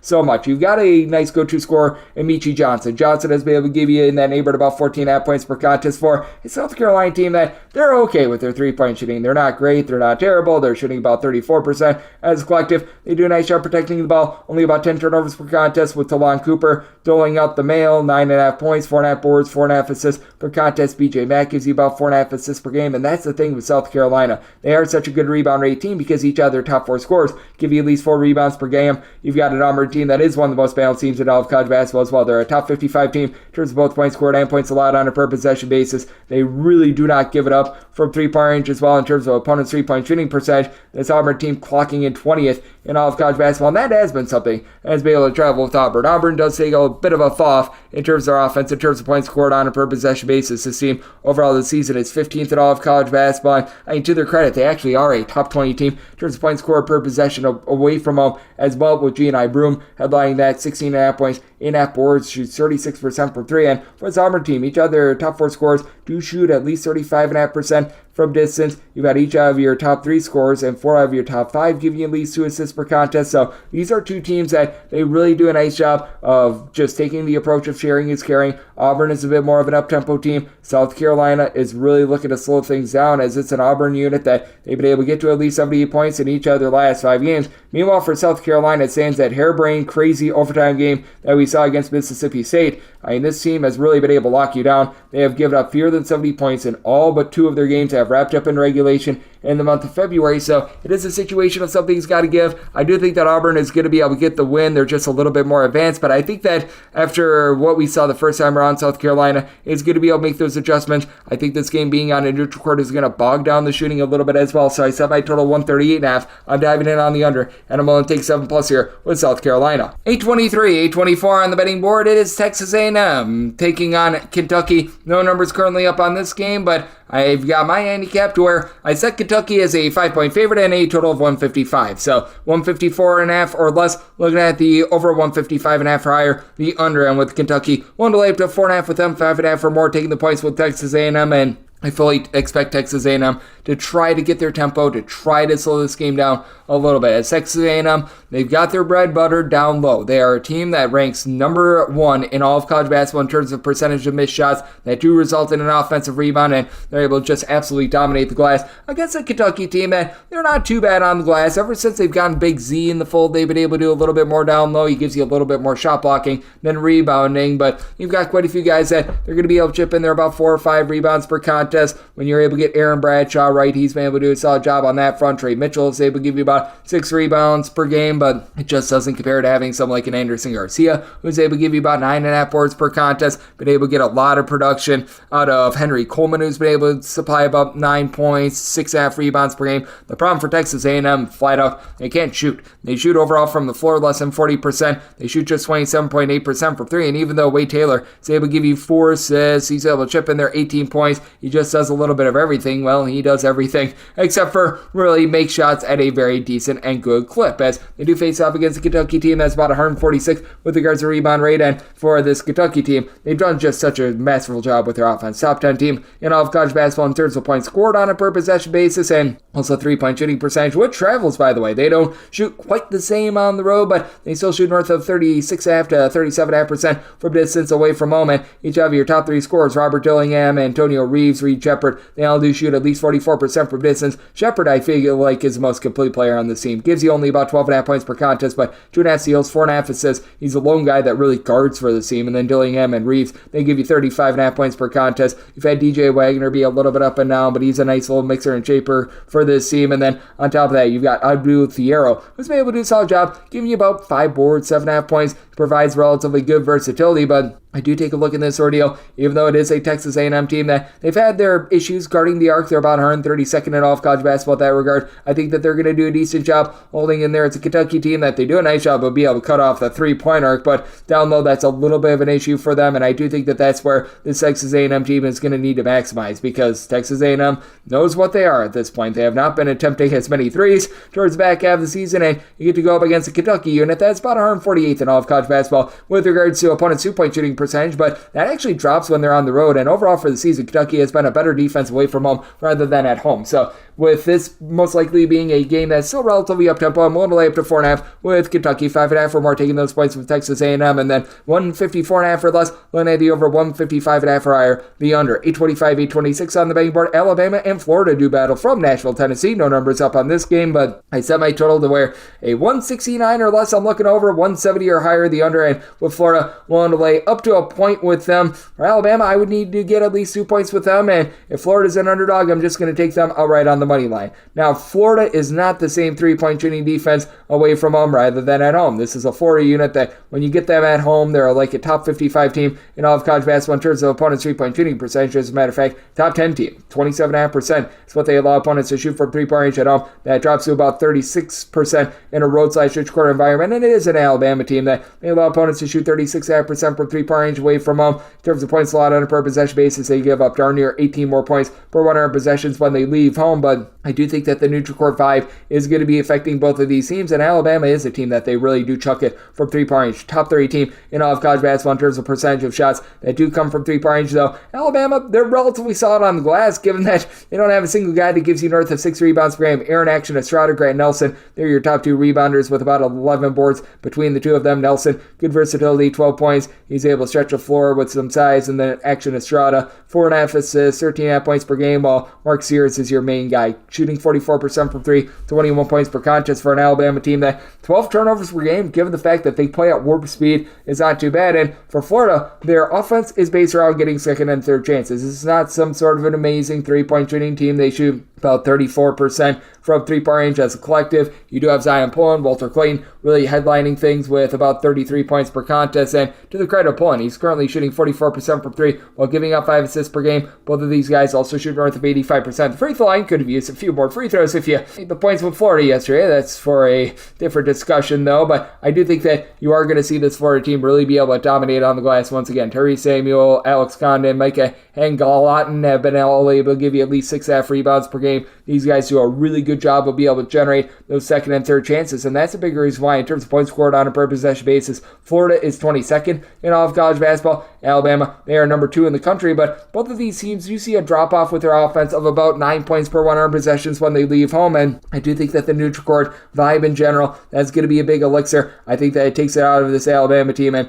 last time these two teams played, I remember doing a DK Network write-up on the under. You saw like 30 points in the first 7 minutes. It was a dead under until you just got a whole bunch of fouling, and that's the one thing that you do want to avoid because we did see in that last game like 30-plus points in the final 4 minutes, but that said, I do think that things are going to be bogged down, and rather nip and tuck 169 or less, looking at the over 170 or higher, the under end. Well, Florida made them the favorite, money line underdog, or laying a point. I'm willing to back them. Alabama, I would need at least 2 points to be able to take a shot on them. We head out to the American Conference Tournament in Fort Worth, Texas. 827, 828 on the betting board. South Florida and East Carolina do battle. East Carolina is a underdog of 6.5 points. So on this game between 136 to 136.5, and with South Florida, I did set them as a favorite of 6 points. At 6.5, I'm going to be willing to take those points with East Carolina. East Carolina, overall for the season, has been a top 140-ish team in terms of points allowed on a per-possession basis, but you may recall they were dealing with Brandon Johnson, their top rebounder, deal with illness towards the beginning part of the season. If he wasn't dealing with illness, they're probably closer to a top 100 team in terms of points allowed on a per-possession basis. It really does warp them as they're about 200th in the country, as a matter of fact,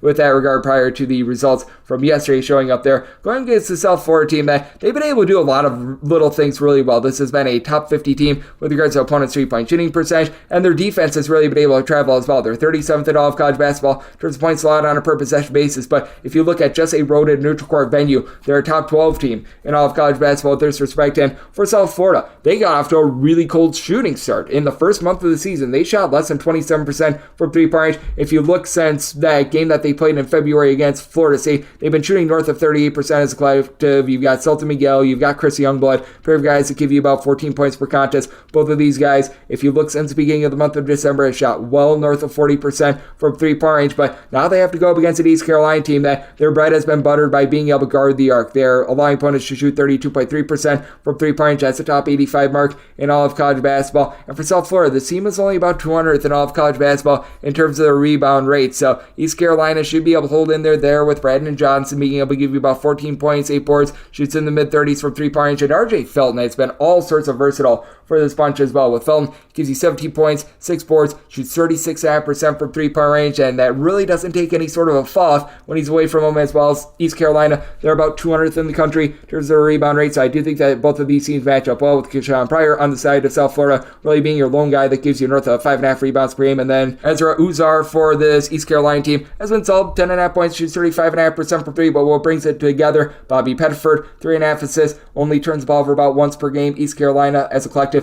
they only turn the ball over about 10.5 times per contest. Got a bit more of an up-tempo team in South Florida, but they only turn the ball over about 10.5 times per contest as well. Guys like Jose Placer, throwing their Kobe Knox, they've been relatively nice ancillary scorers as well, but I do think that with East Carolina, they're going to be able to hold in there. I do think that this game has the possibility of being close enough for some late game fouling, but I do think that with East Carolina being about 300th in the country in terms of total possessions per game, they're able to get this game slowed down a little bit more in a game involving two very efficient defenses. Set by total 135. I'm looking at the under, anything north of 6, taking those points with East Carolina. 829, 830 on the betting board. Wichita State and UAB are going to be doing battle from Dickies Arena, and with UAB, they're a 4.5 point favorite. Total on this game is anywhere between 146.5 and 147. Set my line at 4. 4.5 is my minimum buy point on Wichita State, but it is a buy point. With Wichita State, they are going to be able to match up with the UAB on the glass. UAB's offense has been very much based around offensive rebounding, with Yaxel Lenborg being one of the top offensive rebounders in all of college basketball and really being the main man for the team this season, and they even need it because UAB is shooting as a collective less than 32% from three-point range, but Lenborg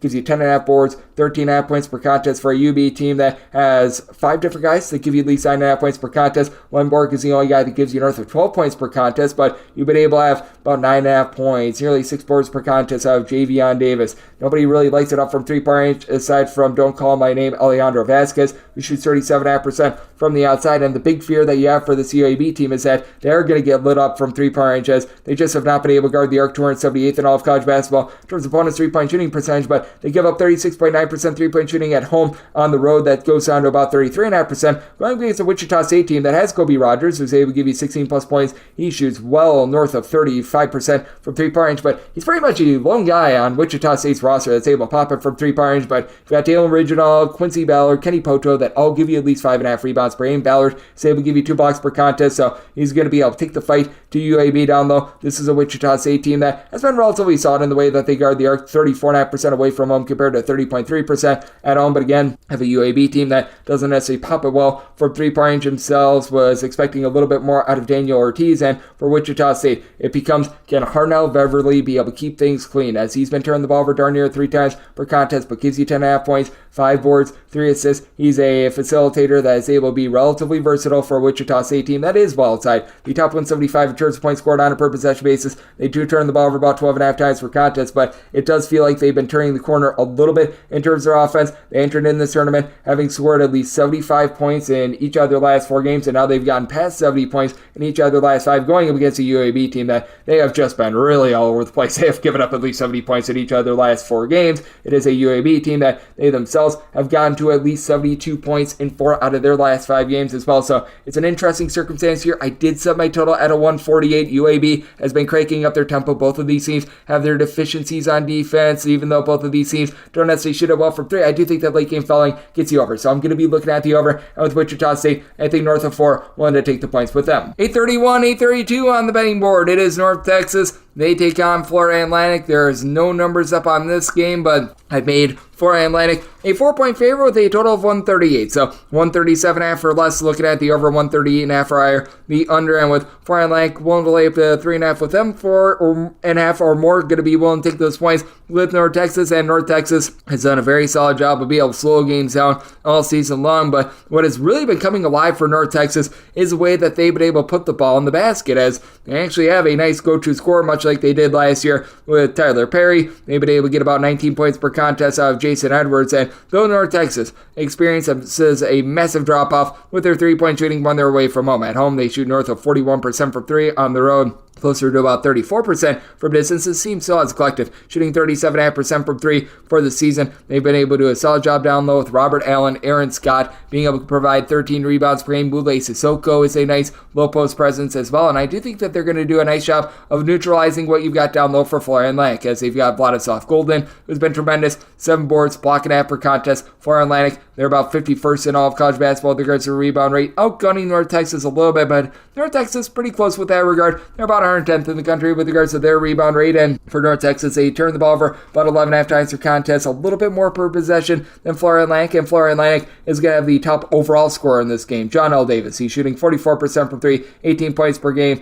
Everything that Edwards is doing is great, but Edwards just doesn't have as much of the clutch gene as Davis does, and he's also got Elijah Martin to be able to help him out, give you about 13.5 points, 6 boards per contest, but it's become a little bit of a top-heavy Florida Atlantic team. You've been able to have Brian Greenlee, Jalen Gaffney be able to give you some production, but this is a North Texas team that they've got a lot of guys like a Robert Allen that doesn't give you a lot of scoring, but does a good job of hitting the glass. John Buggs, a buggy man, shoots 47% from 3-point range on about 7.5 points per contest. Really like the way that this team has been structured in general, getting a lot of production from so many guys, and they also have Rondell Walker, the transfer from TCU, back to the fold, and healthy as well. Last time these two teams played, Florida Atlantic was able to get the job done on North Texas home floor by a count of 80-76. Certainly think that things calmed down after both teams were able to combine to shoot about 50% from the floor. They want to combine 13 of 32 from 3-point range, and I do think that North Texas going to be able to get back to basics with their defense. So 137.5 for the last, looking at the over 138.5 or higher, the under, despite North Texas being a very slow tempo team, with Florida Atlantic being a top 35 team in terms of their points scored on a per possession basis. And with that Florida Atlantic team, willing to lay up to 3.5 with them, 4.5 or more, taking the points with North Texas.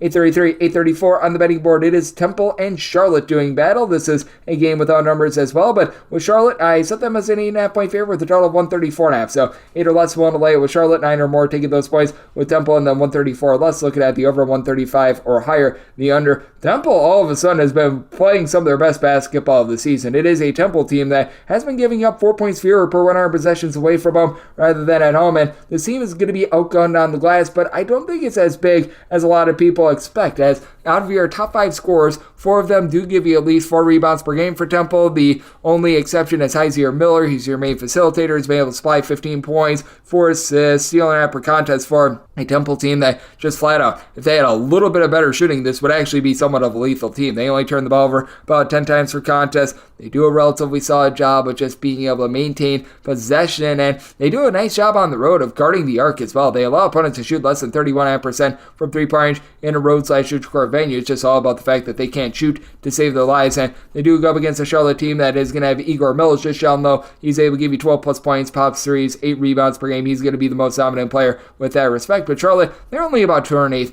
in all of college basketball in terms of their rebound rate. Now, this is a Charlotte team that has been a top 75 team all season long in terms of opponents' three-point shooting percentage, and Charlotte is able to put the clamps down on you on defense as well. In terms of points allowed on a per possession basis, this bunch is checking in about 168th in all of college basketball, with having out there Lucille Patterson, who's done a nice job flowing the offense, is able to supply about 14.5 points, 2.5 assists, shoots 34.5% from 3, as of your top 5 scorers, 4 of them do shoot at least 34.5% from 3-point range. That includes the versatile Robert Braswell, staying 6'7". He's been able to do a solid job popping it from 3-point range after beginning his career over at Syracuse, and Charlotte just does a better job of being able to take care of the ball as well, 9.5 turnovers per game. And for Temple, you do have to wonder how much just having to play 3 games in 3 days is going to be taking it out of them. Now, a little bit of a gift playing against a Charlotte team that's outside the top 300 in terms of total possessions per game, but I do think that Charlotte does find a way to be able to win and take down a Temple team that all season long has been a bit all over the place. And I mean, the offense, it's been able to get going quite a bit more recently for them, as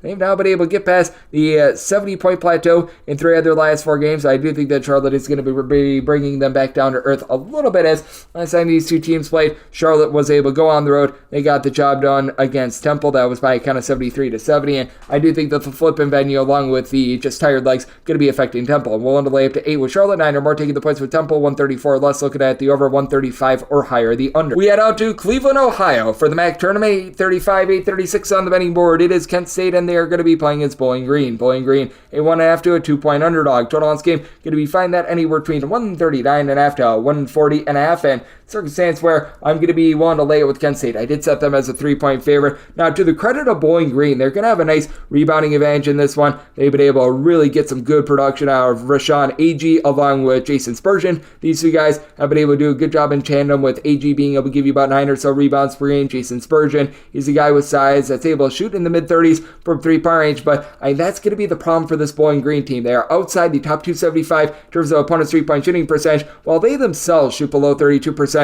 from 3-point range. They've got a nice go-to scorer who's able to give you north of 20 points per contest, is able to take over the game in so many different ways, as you've been able to have Marcus Hill give you those 20.5 points, 2.5 assists per contest, but has as many assists per game as turnovers per game, going against a Kent State unit that is not the same team in terms of generating turnovers as they were a season ago, but still a top 75 team in terms of turnovers forced on a per possession basis, and they've cut down on their own turnovers. Giovanni Santiago did have to take over the point guard duties after Sincere Carey left the fold, but he's been able to cut down on those turnovers. He's down to fewer than 2 turnovers per contest, while Jared Sullinger, he's become that nice knockdown scorer. He shoots 39.5% from 3-point range, 15 points per contest out of him. Chris Payton, he's able to shoot about 38% from distance as well, and this is a Kent State team that they are going to give up their open looks if you're able to take advantage. Kent State is about 164th in the country in terms of opponents' 3-point shooting percentage, and Bowling Green, they're looking to play a little bit more up-tempo under Todd Simon. They've been cranking up their tempo as the season goes along. They're in the top 100 with that regard, and Kent State, they were a top 125 team in terms of tempo out of conference. They've been slowing things down recently. Now, it has been touch and go with this Kent State defense. They have given up north of 70 points in now 4 of their last 6 games, but held Toledo to 59 points yesterday, and I've just noticed in the MAC tournament, it just feels like these totals do get bogged down quite a bit. It just feels like it's not necessarily the best scoring environment, and you've got a Bowling Green team that has been a little bit all over the place with regards to their scoring as well, but the defense, it certainly has been able to hold up for them as well. This is a Bowling Green unit that they come in having given up 70 points or fewer in each of their last 6 games now as well, so I do think that this is going to be a lower scoring slog, even though Bowling Green is playing a little bit more up tempo. I just don't think that they're going to be able to execute from distance enough to be able to win this game, and I do think the to Kent State. It's going to be able to force a few turnovers on a Bowling Green team that they turn the ball over 11.5 times per contest. Not great, not terrible, but even though Bowling Green has a bit of a size advantage down low, I think the Chris Payton giving you 7.5 boards, being able to pop it from three-point range at about 38% clip with 12.5 points at 6'7", just a little bit too versatile for this Bowling Green team that just has a tough time popping it from three-point range. Set Kent State as a 3-point favorite. Want to lay the 1.5 to 2, semi-total 137, so also diving in on the under. 837, 838 on the betting board. It is Ohio and Akron doing battle from Rocket Mortgage Fieldhouse. No numbers currently up on this game, but I've got my handicap. Want to lay up to 1.5 with Ohio, 2.5 or more taking the points with Akron, and then 135.5 or less looking at the over, 136.5 or higher the under.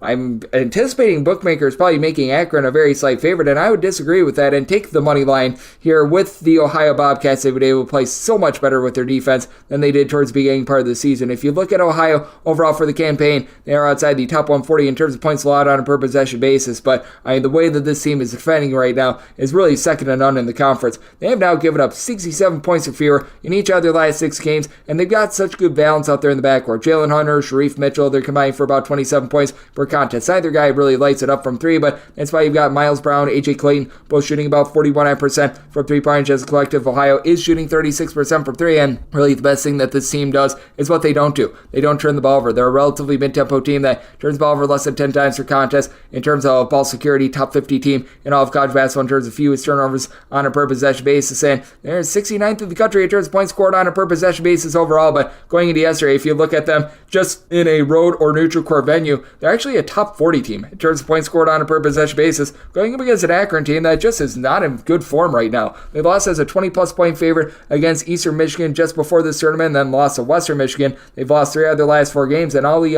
when he was at Akron 2 seasons ago, he was a 40% three-point shooter. That's down to 27% this season. Now, for Akron, they are going to have a nice advantage on the glass. You don't have a single guy for Ohio that is able to give you north of 5 rebounds per game. Meanwhile, you've got Enrique Freeman. He's the nation's top rebounder, 12.8 rebounds, 18 points per game, chips in there a block and half per contest while shooting 35% from 3-point range. And outside of Ali, all of your other top 5 scorers for Akron are shooting at least 34.9% from 3-point range, with Greg Tribble along with Sammy Hunter being able to supply the team with about 21 points per contest. But outside of Freeman, you don't have a single guy that gives you north of 4 rebounds per game. Despite that, Akron, they are 60th in the country with regards to rebound rate. Ohio, well outside the top 240, but I do think that for Akron, just the way that they've been all over the place with regards to their offense. Last 5 games, they have scored 83, 67, 80, 60, and 84. I do think that that causes for a little bit of volatility, but I think that Ohio really finding that next gear, for lack of a better term, with regards to their defense.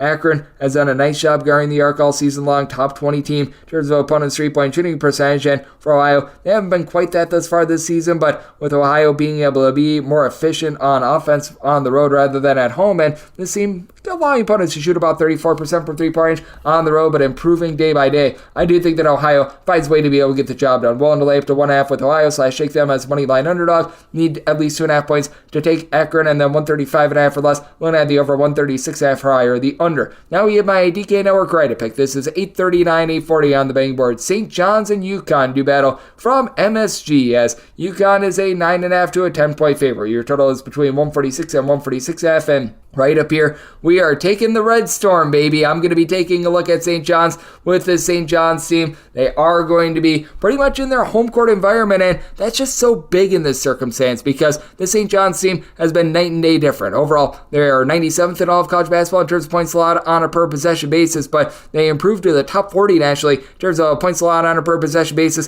when they're at home, because they're giving up more than 15 points fewer per 100 possessions when they are at home rather than in a roadside shoot score venue. And you've got a UConn team that has not been the same team when they've been away from home with their defense, giving up 18.4 points more per 100 possessions at a roadside shoot score venue rather than at home. This is a UConn unit that has been able to do a very rock-solid job in terms of just locking things down in all respects. 8th in the country entering into yesterday in terms of points allowed on a per possession basis. Your most efficient offense in all of college basketball in terms of points scored on a per possession basis, as They've really been able to just manhandle teams on the glass all season long. When you've got a guy like Donovan Clingan who's able to give you 8 boards, multiple blocks per contest, makes it easy there. And then the guards having the versatility that they do, it's very, very massive. As well as Tristan Newton, he can give you a triple-double on any given night. He's been able to log for the team about 15 points per contest, while Cam Spencer also gives you about 15 points per contest. But with Newton, throws in there 7 boards, 6 assists, doesn't necessarily shoot it well from 3, but that's why you've got Spencer shooting 45.5% from distance. He throws in there 4.5 boards, 3.5 assists per contest, and then Alex Caravan is really the forgotten guy that shoots 40% from 3, 14 points per contest. But that said, for St. John's, this is also a top 35 team with regards to their rebound rate. Joel Soriano is able to give you 14 points, 9.5 boards. I don't think he wins that battle with Donovan Clingan, but at the very least, he's one of the best speed bumps that he's won up against. Chris Ledlum has been able to give you a block, 7 rebounds per game. Dennis Jenkins has done a nice job reducing the turnovers all season long, as this is a St. John's unit that was very touch and go with their offense to begin the season. All of a sudden, they have gotten to at least 80 points in each of their last 6 games, and now they have to go into the teeth of a UConn defense that has just been absolutely lights out. This UConn defense has allowed north of 70 points just once since the beginning of the month of February, so it's a situation of something's got to give. St. John's has been incredible with their offense. RJ Louise, him being able to supply the team with about 9.5 to 10.5 points per contest since coming back from injury. That's been a big reason why UConn, they maul you down low. I think we get something in the middle. This was a total that started out more around 145.5. Now that's more than 146. I'm going to be looking at the under, but my right up here, that is on St. John's. Hopefully we get Slick Rick Pitino in that white suit. Would be willing to make my handicap even better on the St. John's team, but that said, I set my line at 5.5. I think that this is pretty much a true home game for St. John's, and really the biggest game that they played at MSG in years. So my right-up pick, that is going to be on the points from St. John's, and did set my total 145.5. Also looking at the under. 841, 842 on the betting board. It is Providence. They take on Marquette out there at MSG, and we've got no numbers up on this game, but I've got my handicap. I'm willing to lay up to 3.5 here with Marquette, 4.5 or more points. Going to be looking at Providence, and then 143.5 or less. Looking at the over 144.5 or higher. The under for this Marquette team without Tyler Kolek in the fold. They've still been a relatively solid offense. They have been able to get past the 73-point plateau in 3 of their last 4 games now. Part of that was because they played overtime against Villanova, and I should say 71-point plateau, not 73-point plateau. But that said, for Marquette, you still have a lot of guys that they're able to stroke it from 3-point range. Cam Jones has really turned into the do-it-all guy without Kolek being in the fold. Yesterday against Villanova, 4 assists, 18 points per contest, and with getting 13 assists in the last 2 games, it appears as though he's that go-to option. With Kolek being out of the fold now, one place where Marquette is going to struggle on the glass. They're outside the top 200 in terms of rebound rate, and Oso Agudero is awesome. He's been able to give you a block and a half, 7+ rebounds per game, but he's really the lone guy on the roster that gives you north of 5.5 rebounds per game. But it's not as if Providence has all this size themselves. They're about 150th in all of college basketball in terms of rebound rate, and they've got an awesome do-it-all scorer in Devin Carter, who's really stepped up ever since the Bryce Hopkins injury. 8.5 boards, 19.5 points, 3.5 assists per game, but you have to fear that the depth factor is really going to come through for this Providence team as well, because you've got Josh Oduru, who's able to give you 16.5 points, 7.5 boards per contest, but you really have outside that 2 other guys that give you north of 4.5 points per game. Jaden Pierre, Tiki Gaines, they both give you about 8.5 to 9 points per contest. Pierre is able to shoot 37% from 3, but past that, who else is really going to be able to step up? Gary Duell's been able to play some minutes, but he just doesn't give you a lot of scoring. You've been having Mr. Rich Barron be hot and cold all season long. It's a Providence team that turns the ball over about 12.5 times per contest, going up against a Marquette team that, even without Kolek in the fold, they still do a nice job generating turnovers. They're a top 30 team in the country in terms of turnovers forced on a per possession basis. And once again, fully recognize that this was a game that was played a few weeks ago, and this was with Tyler Kolek being able to play in that game, but he only played 18 minutes. Marquette took down Providence by a count of 91-69. Certainly don't think that it's as demonstrative this time around, but with Providence, they're a top 50 team in terms of points allowed on a per possession basis, and for Marquette, still playing relatively up-tempo, so 143.5 or less, line at the over 144.5 higher, the under with Marquette, 1 to lay up to 3.5 with them, 4.5 or more, taking those points with Providence. 843, 844 on the betting board. It is Quinnipiac. They take on St. Peter's out there at Boardwalk Hall in Atlantic City. No numbers up on this game, but I've got my handicap. I set Quinnipiac as a 2-point favorite and a total of 138. So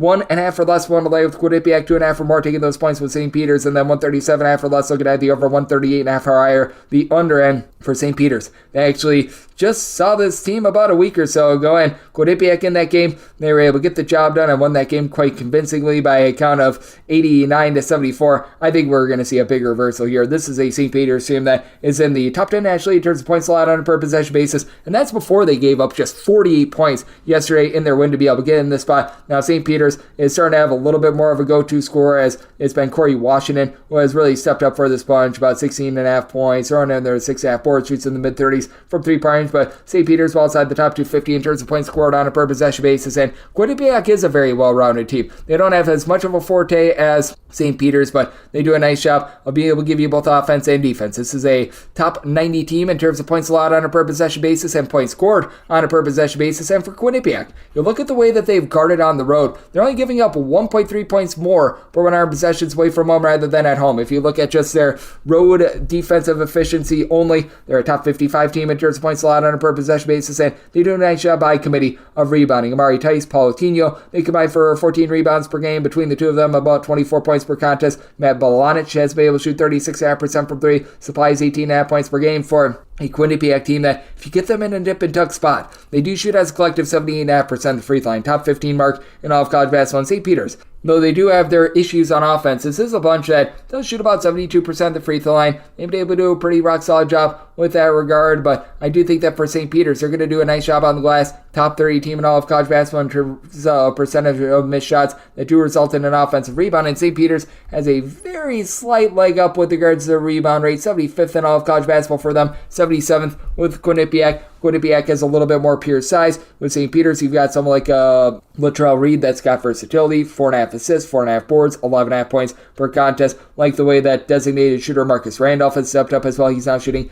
40% from three-point range, and I do think that St. Peter's going to do a little bit of a better job of being able to guard the three-point line in this one, but I just don't think that they've got enough offense to be able to take hold, despite the fact that they're allowing opponents away from them to shoot just 32.2% from three-point range. So 137.5 or less, one at the over, 138.5 or higher, the under, and with Quinnipiac willing to lay up to 1.5 with them, 2.5 or more, taking those points with St. Peter's. 845, 846 on the betting board. Fairfield and Marist do battle in the Metro Atlantic Tournament. No numbers up on this game, but I'm willing to lay up to 3 points with Fairfield, 4 or more, taking those points with Marist, and then 133 or less, looking at the over, 134 or higher, the under, and Fairfield has become a very well-rounded team. They're now a top 110 team with regards to points scored on a per possession basis, and for Fairfield, they've done a relatively solid job on defense. Their main kryptonite is down low. They are well outside the top 225 with regards to rebound rate. Other than Luis Bleachmore, you really don't have anyone that gives you north of 5.5 rebounds per game, but I do like the game of Jasper Floyd. He's been able to supply about 5 boards, 10 points, but throws in there 4.5 to 5 assists per contest, 2.5 steals per game. He's just a nice edgy sufferer for a Fairfield team that they're okay at being able to guard the arc. They're right around about 150th in all of college basketball. Flip side, you've got a Marist team that has been just absolutely mauling on defense. They are a team that's in the top 10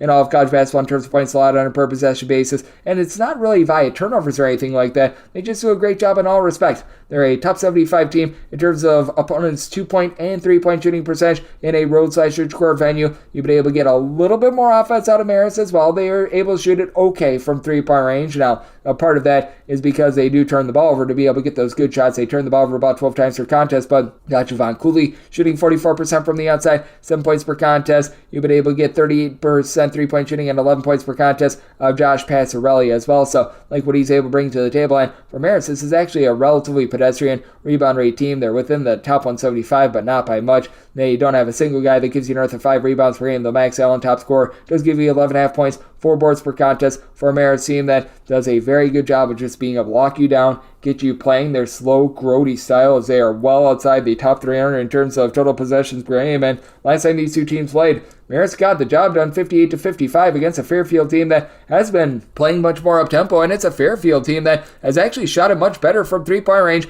when they've been away from home rather than when they've been at home. This is a Fairfield bunch that, in terms of overall 3-point shooting percentage, they do rank in the top 35 in all of college basketball, but they shoot about 38% from 3-point range away from home, more like 37% at home. So interesting circumstance here, 133 or less, looking at the over, 134 or higher, the under. I do think that it's going to be a much hotter with regards to the 3-point shooting than the last time these two teams faced off, where both teams shot 28.6% from the outside. Fairfield shot 28.3% overall for the game, and with that, I'm willing to lay up to 3 with Fairfield, 4 more taking those points with Marist. 847, 848 on the betting board. It is Pittsburgh and North Carolina doing battle from Washington, D.C. North Carolina is a favorite of 7.5 points. Total on this game is between 147 and 148, and North Carolina made them just a 5-point favorite. I'm going to be willing to take the points with Pittsburgh. This Pittsburgh unit has really been able to step up in their defense. Pittsburgh is about 70th in all of college basketball in terms of points allowed on a per possession basis, and to the credit of North Carolina, they are clocking in north of the top 35 in terms of points allowed per possession, and North Carolina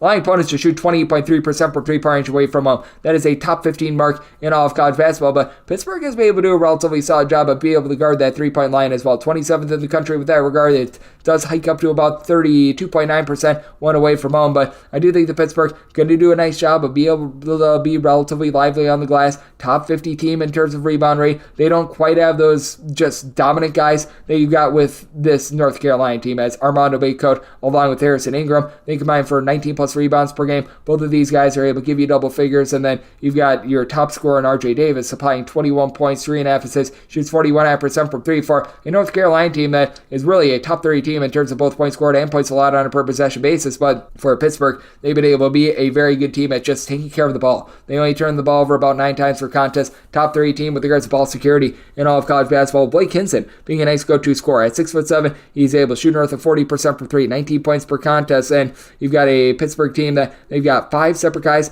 that give you at least 4.2 rebounds per game. Frederico, so nice they named him twice. He's able to give you a block and a half per contest. Zach Austin is able to give you a block and a half per contest. Pittsburgh with their interior defense, they've been able to do a relatively solid job. And it's a Pittsburgh team that is a little bit of a slower tempo team, but they still have been able to accrue the points. They've been able to get to at least 79 points in 5 out of their last 6 games, going up against the North Carolina team that all season long they've been very rock solid in terms of their defense. They've now given up 71 points or fewer in 5 out of their last 6 games, but along those lines as well, they've been able to get to at least 75 points in each of their last 5 as well. So very interesting circumstance here, one where I'm going to be willing to take those points with Pittsburgh. I did set them as a underdog of 5 points, and I did set my total 149. North Carolina has been solid with regards to their defense, but they're still a really good offensive team with guys like Cormac Ryan and company that do a nice job of being able to supply the boom as well. So looking at the over and the points with Pittsburgh, 849, 850 on the betting board. NC State and Virginia doing battle for the ACC tournament. No numbers up on this game, but I've got my handicap. Set NC State as a 1.5 point favorite and a total of 125.5. So 125 or less, looking over, 126 or higher, the under with NC State. Want to lay up to 1 point with them, and if they are a money line underdog, I'll be willing to back them outright on the money line. 2 or more, we'll be looking at those points with Virginia. It's a Virginia unit that I just have a tough time backing right now because they just don't do a lot on the glass. Now, they get a good matchup against NC State. NC State is also outside the top 200 with regards to rebound rate, but at the very least for NC State, they've got more than one player that gives you north of 4 rebounds per game. They've got Mohamed Diarra, who's been able to give you 7 boards, 5.5 points per game, and then you've got 3 other guys that average about 4 rebounds per game. You'd like to see that be a little bit better, but for Virginia, Ryan Dunn has been able to get her done down low. He gives you 7 boards, 8 points per contest. Nobody else gives you north of 3.5 rebounds per game, though. Reese Beekman, very efficient with the ball. 6 assists, 2 steals per contest. He does a nice job flowing the offense for a Virginia team that they're a top 25 team in terms of fewest turnovers on a per possession basis, but NC State is in the top 15 with that regard as well. DJ Turner-Horn give you 17 points, shooting 43% from 3-point range. You've been able to get good production recently out of Jaden Taylor as well. He's been able to log for this bunch about 12.5 points per contest. He's overall shooting away from home nearly 40% from 3-point range, and then you're able to throw in there the fact that Michael O'Connell has been a little bit of a designated passer. Has just been able to keep a clean sheet all season long. Both of these teams are going to struggle down low, and Virginia, without question, they're a team that they do a nice job of being able to generate turnovers. They're a top 10 team in terms of points allowed on a per possession basis, but going into yesterday, they were giving up a full 25 points more per 100 possessions away from home rather than at home, and now they have to go up against an NC State team that has been rather hot with their offense. They have gotten to at least 73 points in each of their last 4 games, 70 plus in 5 out of their last 6. And a 125 or less, looking over 126 or higher, the under, and with NC State as a money line underdog or a 1 point favorite, willing to back them, and at 2 or more, willing to take the points with Virginia. 851, 852 on the betting board. Texas Tech and Houston do battle out there in the Big 12 tournament. That is out there in Kansas City, Missouri, and with Houston, they're a favorite of 8.5 points, seeing an 8 out there as well. Totals between 131.5 and 132.5. I did set Houston as a 9.5 point favorite. I'm going to be willing to lay this number with Texas Tech. I've got all sorts of question marks in terms terms of this defense, which I didn't think I would say with the Graham McCasland coach team, as it's really been the three-point shooting and the offense that has been allowing this Texas Tech team to have success all season long. For Texas Tech, in terms of their three-point shooting percentage, they're 34th in all of college basketball, shooting 39.2% from three-point in a road/shoot-score venue. But while we talk about Houston, the fact that they are number one in the country in terms of points allowed on a per possession basis and have absolutely mauled on that front, this has been a Houston team that as well has been one of your more efficient offenses in all of college basketball, and that's thanks to Jamal Shead. Shead has done a nice job supplying the team with about 12.5 points. He shoots in the mid-30s from three-point range, gives out 6 assists, fewer than 2 turnovers per game, while generating north of 2 steals per contest as well. This for a Houston team that's number 37 in the country in terms of points scored on a per possession basis, and Houston just really does everything well. They're a top 30 team in terms of opponents' three-point shooting percentage and their rebound rate. They just completely maul you, and they get their distinctly slow style as well. They're in the bottom 30 in all of college basketball in terms of total possessions per game, and it's not like Texas Tech is running and gunning it. They're well outside the top 225 in terms of their total possessions per game, but for Texas Tech, they just had such an issue being able to guard for one in terms of the three-point arc, as overall, you take a look at this Texas Tech team and points allowed on a per possession basis, they are checking in about 110th in all of college basketball, and they really experience their issues on the road. They give up 14.3 points more per 100 possessions away from home rather than at home, and to be honest here, it is a Houston team that they do give up north of 20 points per 100 possessions away from home rather than at home, but they're still a top 20 team in terms of points allowed on a per possession basis even when they are away from home, and they do bog down the game.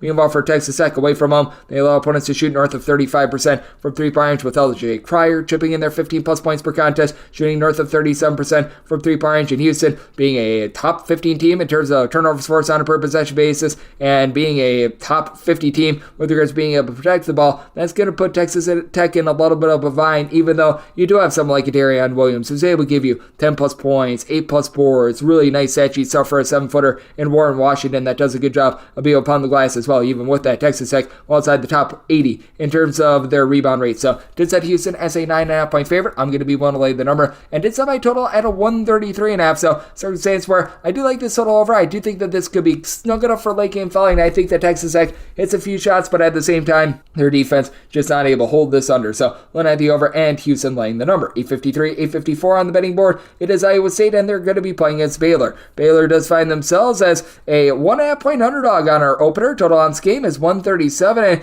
with Baylor, I set them as a 2 point underdog. So 1.5 is the absolute max I'm willing to lay with Iowa State, but I'm going to be willing to lay it. Iowa State has just done such a great job defensively all season long. Top 3 team nationally in terms of points allowed on a per possession basis, with turnovers really being the forte of this team. Iowa State, in terms of turnovers forced on a per possession basis, top 5 team in the country, going against a Baylor unit that they've been very hot and cold in terms of their offense. They have been able to get to at least 76 points in 3 out of their last 6 games, but they've been held to 68 points or fewer in 3 games as well. Meanwhile, it's an Iowa State unit that they have not really gotten out there and scored a whole heck of a lot. The game that they played yesterday was the first time in 5 games that they had broken the 71 point barrier, but they just continue to maul you on defense. They have given up 65 points or fewer in each of their last 6 games. Yet I'm going to be taking a look at the over on this 137, set my total 138, because Iowa State does have one kryptonite. They are going to allow you to be able to pop a few threes, and that's where this Baylor team excels. Baylor, as a collective, they're a top 15 team in all of college basketball in terms of three-point shooting percentage. Granted, in conference play, that has been going downward a little bit, but Iowa State, away from home, they allow opponents to shoot 34.7% from 3, and it is an Iowa State team that they allow north of 18 points more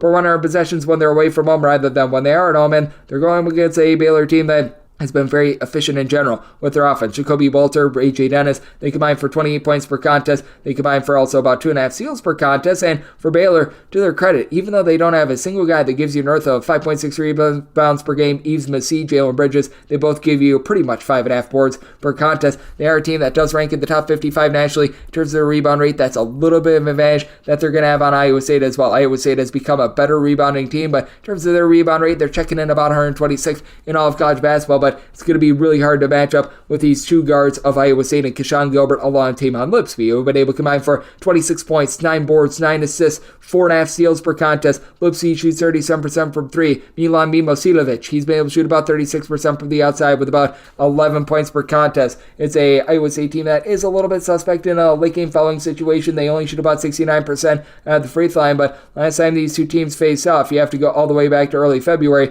That was a 70-68 nip and tuck game game, you may recall that I believe that you saw Mr. Scott Drew get ejected from that game, and Baylor shot 12 of 23 from 3. I don't think that they're going to be that hot. At the same time, I don't expect 20 turnovers from Baylor as well. I do think that what we saw the first time around is relatively representative of what we can expect this time around. I think that's going to be nip and tuck, but in the end, I think that Iowa State finds a way to be able to get the job done. Willing to lay up to 1.5 with them. You're at the 137, looking at the over semi-total at a 138. 855, 856 on the betting board. Arizona and Oregon do battle from T-Mobile Arena out here in lovely Las Vegas. Arizona's a 10 to a 10.5 point favorite. Total on this game between 156 and 156.5. Semi-line at 9.5. Double figures is my buy point on Oregon. Now, last time Oregon faced off against Arizona, that was a complete and utter dump trucking, but I do think that we're going to be able to get a little bit of a different result with N'Faly Dante doing such a good job down low for this Oregon team. 13 plus points, 8 plus rebounds per game, going up against an Arizona team that's in the top 5 nationally in terms of their rebound rate. So that's going to be a bit daunting for this Oregon team, but Oregon has some good guard play. You've got Jackson Shellstead,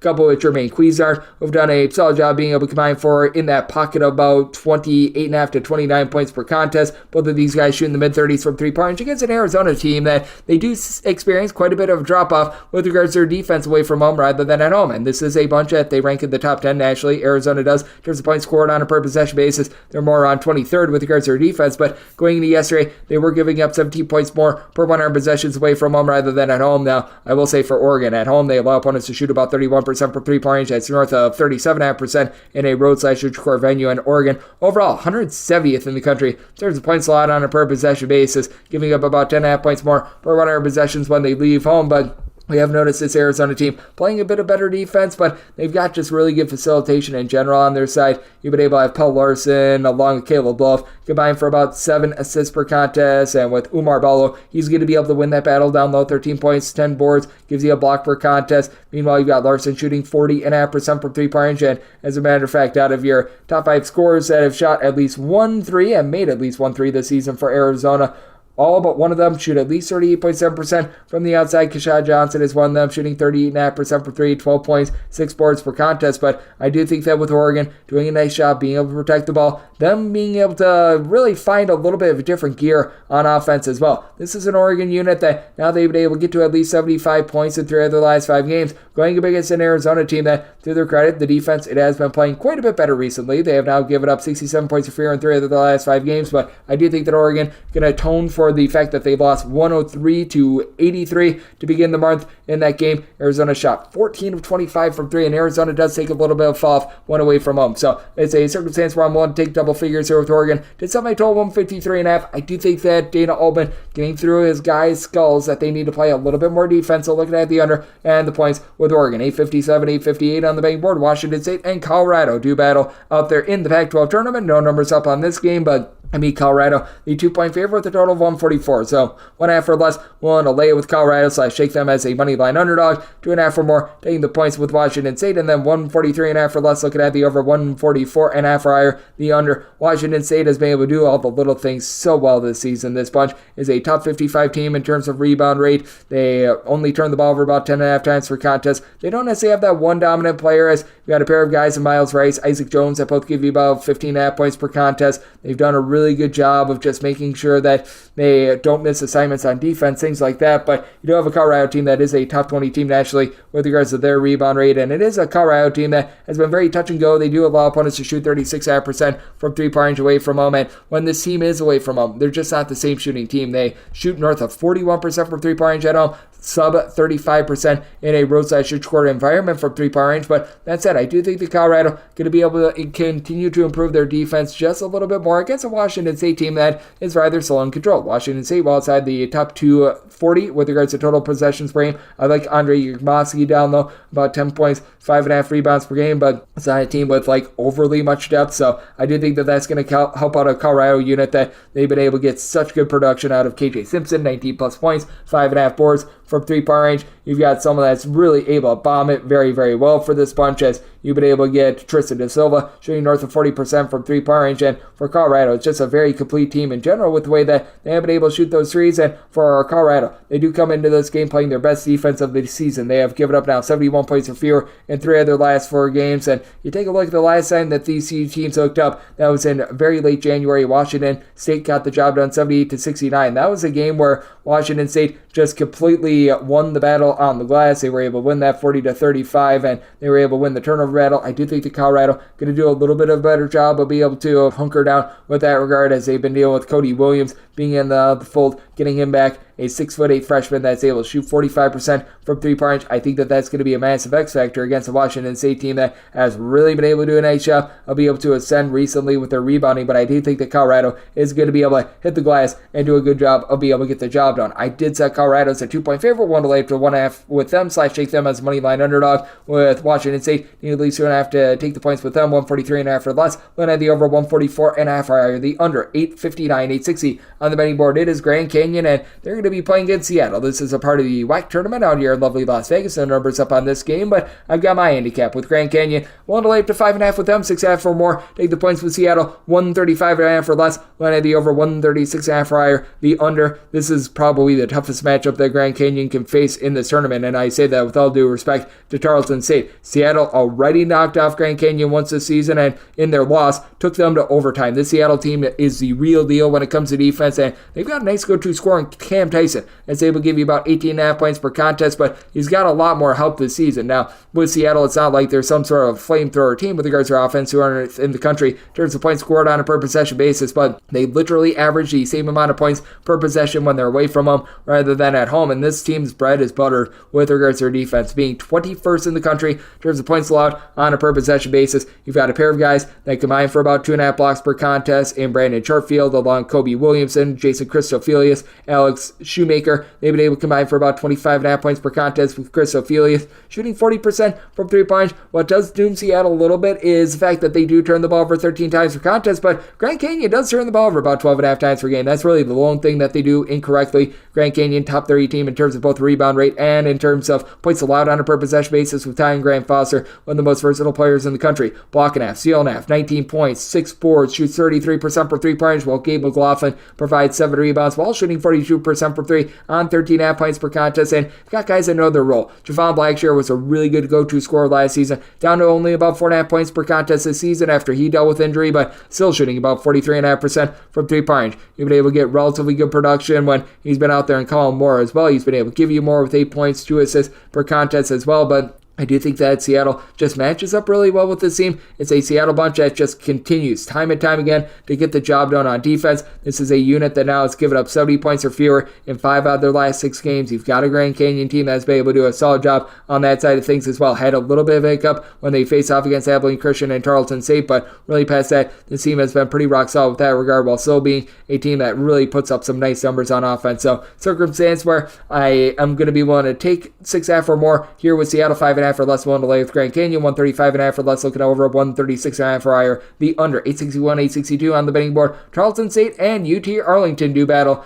out there in lovely Las Vegas. So numbers up on this game, but I said Tarleton State as a 1.5 point favorite with a total of 143.5. So 1 or less / money line underdog. Willing to take Tarleton State. I need at least 2 or more to take a shot on UT Arlington as an underdog, and then 143 or less. Looking at the over 144 or higher. Going to be taking a look at this total under. It's a UT Arlington team that has had issues all season long with regards to ball security outside the top 310 in terms of turnovers on a per possession basis, and that's what Tarleton State loves to do. They're a top 25 team in terms of turnovers forced on a per possession basis, and though this Tarleton State team has been able to put up some just absolutely massive offensive numbers, this team has gotten to at least 69 points in all but 2 of their games out of their last 12, I believe, with regards to their offense. They are still outside the top 3 with regards to total possessions per game. They just have been getting much better efficiency, only turn the ball over 11.5 times per contest. Very rare for a team that does pride itself on being able to generate turnovers. And then we got skipped to by Lou Williams, Devin Barnes combined for about 26 points per contest. Barnes just shoot 39.5% from 3, though. Tarleton State still not the world's greatest team from the outside. They've been much better in conference, but overall for the season they shoot about 32.5% from 3-point range, and they do give it up from 3-point range as well. Tarleton State away from home, they allow opponents to shoot 33.5% from 3-point range. That is outside the top 150 with regards to their overall 3-point shooting percentage. Away from home, that's more around a 125th or so with that mark. And for UT Arlington, I think what is going to be key for them, winning the battle on the glass. You've got Jamar Wilson, DeJuan Gordon, 2 guys that give you north of 16 rebounds per game. They've been able to supply as a collective about 25 points per game, and While Tarleton State does many things well, because they still have to be able to generate these turnovers, they just don't have a lot of size on the team. You've got Keandre Caddy, who's able to give you about 7 rebounds per game, but past that, not a lot to speak of in the post, as they are about 270th in all of college basketball in terms of rebound rate. Meanwhile, you've got a UT Arlington that is about 94th in all of college basketball with that regard. Now for UT Arlington, they certainly do give it up from the outside. UT Arlington, 224th in the country in terms of opponents' three-point shooting percentage, but Tarleton State, they've got their ups and downs as well. I do think that Tarleton State is going to be able to generate a lot of turnovers, but ever since Philip Russell has come into the fold for this UT Arlington team, they've cut down on the turnovers a little bit. They've been much more efficient on the offensive side of things, and I do think that we're going to see Tarleton State cool down just a little bit with that offense. Meanwhile, you've got a UT Arlington team that has been rolling up all sorts of points. We saw 109 from them yesterday, 78 plus points in 5 out of their last 6 games. So 143 or less looking over, 144 or higher to the under. Tarleton State, I'm willing to lay up to a point with them, /shake them as money line underdog 2 or more, taking those points with UT Arlington. 863, 864 on the betting board. It's a Big West tournament out there in Henderson, Nevada, as Long Beach State and UC Irvine do battle. No numbers currently up on this game, but I've got my handicap. Willing to lay up to 8 with UC Irvine, 9 or more taking the points with Long Beach State, and then set my total at a 150.5. 150 or less looking at the over, 151 or higher. The under with UC Irvine. Last time they played against Long Beach State, they got a win by a count of 82-61, and for UC Irvine, this team has just been so good with their defense away from home. Top 10 team in all of college basketball with regards to points allowed on a per possession basis in a road/neutral setting, going up against a Long Beach State team that is checking in right around about 300th in all of college basketball in terms of opponent's three-point shooting percentage. Now, UC Irvine, they don't take a high amount of shots from 3 points, but they shoot as collective about 35% from distance, with Andre 3000 Henry being your main guy, 12.5 points, shooting 42.5% from 3 points, while Justin Owen, he's your top scorer, makes 38% of his threes, 12.5 points per game, but what really brings everything together for UC Irvine, Pierre Cockrell, their main point guard, doesn't give you a lot of scoring with about 7.5 points per contest, but 6.3 assists per game. When you need him to pop threes, shoots about 33% from 3-point range, and for Long Beach State, they just have not been able to give you a lot from the outside. They shoot 30% from 3. That's a bottom 50 mark in all of college basketball. They turn the ball over 13 times per game. Now, they do a nice job being able to generate some turnovers. The turnovers force on a per possession basis, that's a top 75 mark in all of college basketball. And they've got Traore squared, as you've got Abakar Traore, 12 points, 8 boards, 4 assists. Doesn't necessarily pop it from 3, but does a good job with his versatility. While Lucina Traore, he's able to give you about 10.5 boards, 11.5 points per game. And there's nobody on the UC Irvine side that does anything quite like that, but you do have someone like Devin Tills who's able to give you about 5.5 to 6 rebounds per game. In Irvine, they're just a really good collective on the glass. Meanwhile, Long Beach State, they're a little bit more of a top-heavy team. Long Beach State, in terms of their overall rebound rate, they're checking in about 124th in all of college basketball. And for UC Irvine, this team has been a top 50 team with that regard all season long. Meanwhile, you do have Marcus Iones, who does give you about 17.5 points per contest, but for lack of a better term, he's a chucker. He shoots about 25.5% from 3-point range. He just chucks it up and hopes for something, and a lot of times it just does not go. I do think that UC Irvine going to be able to do a very rock-solid job with regards to their defense in games that have not went to overtime, so that excludes the game that they played against UC San Diego. This is a unit that has now given up 71 points or fewer in all but really one of their games since the beginning of the month of February, going up against the Long Beach State team that is in the top 50 with regards to possessions per game. They're looking to run it, they're looking to gun it, but the defense now outside the top 200 with regards to points allowed on a per possession basis. So 8 or less, 1 to lay with Irvine.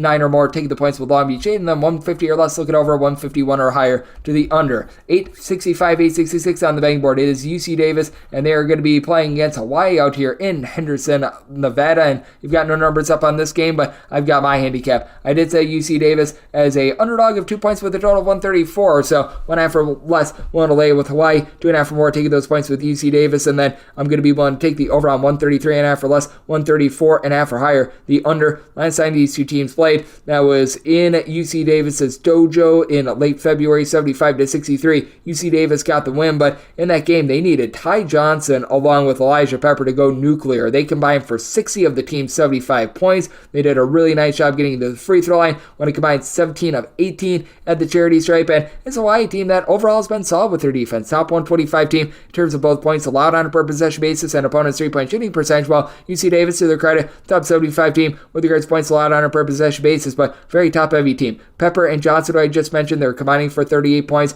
8 boards, 5.5 assists, 3.5 steals per contest, while Pepper shoots 37.5% from 3, and Kane Milling is the only other guy in the roster that gives you north of 6 points per contest, supplying the team with about 10 points per contest. Niko Rokac, he's been able to give you about 5 rebounds per game, but Other than that, you just have a lot of guys that are pretty much designated defenders for UC Davis. A UC Davis team that is about 243rd in all of college basketball in terms of their rebound rate. Why he's been able to do a relatively solid job on the glass, 122nd with that regard, despite the fact that their 7-footer Mo Sek has been in and out of the fold all season long. Just McCoy, Bernardo da Silva, they're combining for about 13.5 boards, 24 points between the two of them, with McCoy shooting 37.5% from three. Hawaii, not quite the same team that they've been in past years with regards to their outside shooting, but they're actually averaging more points per possession in the continental 48 states than they are on the island, which is a big rarity for this bunch. Noel Coleman has been able to supply the team with 14 points per contest. Why does have a little bit of a turnover issue. They do turn the ball over about 12.5 times per contest in terms of turnovers per possession basis outside the top 200. And UC Davis has done a nice job of being able to generate turnovers. They're a top 45 team with regards to turnovers forced on a per possession basis. But for this UC Davis team, they aren't necessarily the same three-point shooting defense that you're able to find with this Hawaii team when they're away from home. They allow opponents to shoot about 33.5% from three-point range in a roadside shoot-scored setting. Meanwhile, Hawaii 30.7% from distance. I do think that Hawaii going to be able to do a nice job of being able to turn UC Davis a little bit more one-dimensional and find a way to be able to get the job done and atone for their loss from a few weeks ago, 133.5 or less. Looking at the over, 134.5 or higher, the under, and with Hawaii willing to lay up to 1.5 with them, shake them as a money line underdog with UC Davis. Need at least 2.5 points to be able to back them. Now we go 867, 868 on the betting board. This is from lovely Las Vegas for the Mountain West tournament as Utah State and San Diego State to battle. San Diego State, a 3.5 to a 4-point favorite. Total on this game is 136.5, and with San Diego State, made them a 2-point favorite. I'm going to be willing to take those points with Utah State. Utah State, a top 5 team in all of college basketball with regards to opponent's 3-point shooting percentage, and for San Diego State, while the defense has been very rock solid for the team down the stretch, got some question marks in terms of the offense, and I feel like there's some very fair ones. You saw them miss a bunch of free throws that caused them to go to overtime with UNLV, and while Jaden Ledee has been incredible for the team. 20.5 points, 8 boards, steal per contest on 39% three-point shooting. You don't have a single other guy that gets you north of 10.5 points per contest. Now, Reese, Dixon Waters, Micah Parrish, they've been able to combine for about 20 points per game, and Waters shoots 39% for three. But overall, San Diego State, they do shoot just 31.5% from distance. They do a nice job taking care of the ball, but well outside the top 100 with regards to points scored on a per possession basis, while Utah State, despite them only shooting about 33.5% from distance, they are a top 75 team in terms of points scored on a per possession basis, as Darius Brown is able to keep the possessions very clean. 12.5 points, 6.5 assists. He only turns the ball over about 1.8 times per contest, while Great Osabor, he has been great. 17.5 points, 9.5 rebounds per game. It is a San Diego State team that has been one of the best perimeter defenses in all of college basketball. Top 20 team with regards to opponent's three-point shooting percentage, but because San Diego State is so top-heavy, they're going to have a little bit of a tough time on the glass. They're 64th in the country in terms of their rebound rate. It's a Utah State team that's 59th. They've got a very slight edge there, and you've got Ian Martinez for Utah State, a nice designated three-point shooter as he shoots 38.5% from three, and as a matter of fact, he and Darius Brown combined to shoot about 39.5% from the outside with Utah State. Turn the ball over just 11.5 times per contest with these two teams, both being able to essentially defend their home court when they played against one another. I do think that this game is going to be bogged down a little bit more. I do think that Utah State is going to be able to get a little bit more tempo in this game, and I do think that this comes down to some late game fouling. I did set my total at 138. I'm going to be willing to take a look at the over with Utah State absolutely lighting it up right now. They have gotten to at least 72 points in each of their last 5 games, while San Diego State, they themselves have been a little bit touch and go in terms of the offense, but now they've been able to get past the 70-point plateau. Granted, it took overtime yesterday, and now 4 out of their last 5 games, I'm willing to take a look at the over. And San Diego State could only make them a 2-point favorite. I do think that playing overtime yesterday did take a little bit out of them, so taking a look at the points with Utah State and going to be taking a look at this total over as well. This is the last game on the normal Las Vegas betting board before we hit the X Games, and it's out there in lovely Las Vegas. 869, 870 on the card. You got New Mexico and Colorado State doing battle in the Mountain West tournament. No numbers up on this game, but I've got my handicap. Willing to lay up to 2 points with New Mexico, 3 or more taking the points with Colorado State, and 152 or less. Looking at the over 153 or higher, the under with New Mexico. This bunch just does a really good job of being able to hit the glass and being able to control that aspect of things. As Colorado State, I've got my trepidations with them on that front, despite the fact that you bring in Joel Scott from Black Hills State, a D2 university, and he's really been able to ascend 12 points, 6 boards, few assists. He's been incredible with that regard. It is a New Mexico team that got a pair of guys that combine to be able to give you about 17 rebounds per game. Nelly Jr. Joseph, JT Toppin, they combine for 3 blocks per contest, while Toppin is still able to shoot about 36% from 3-point range. I just feel like the overall talent, you've got more of it with this Mexico team, who ranks 38th in all of college basketball in terms of their rebound rate, with Patrick Cartier being able to give you about 10 points per contest, but at 6'8", only hauling in there about 2.5 to 3 rebounds per game. That's a little bit of a detriment to a Colorado State team that is only about 216th in all of college basketball with regards to rebound rate. And for New Mexico, they were dealing with injuries all season long, with having Jalen House and also Jamal Mashburn Jr. on the full for much of the season. But these two guys, along Donovan Dent, they combine for 45 points per contest. House and Dent combine for 9 assists, about 4 steals per contest, while you've got Dent, who's able to shoot 36% from 3-point range for a New Mexico team that, even though they've had their issues here in the back half of the season, there's still a bunch as 42nd in the country in terms of points scored on a per possession basis. And we talk about the home court environment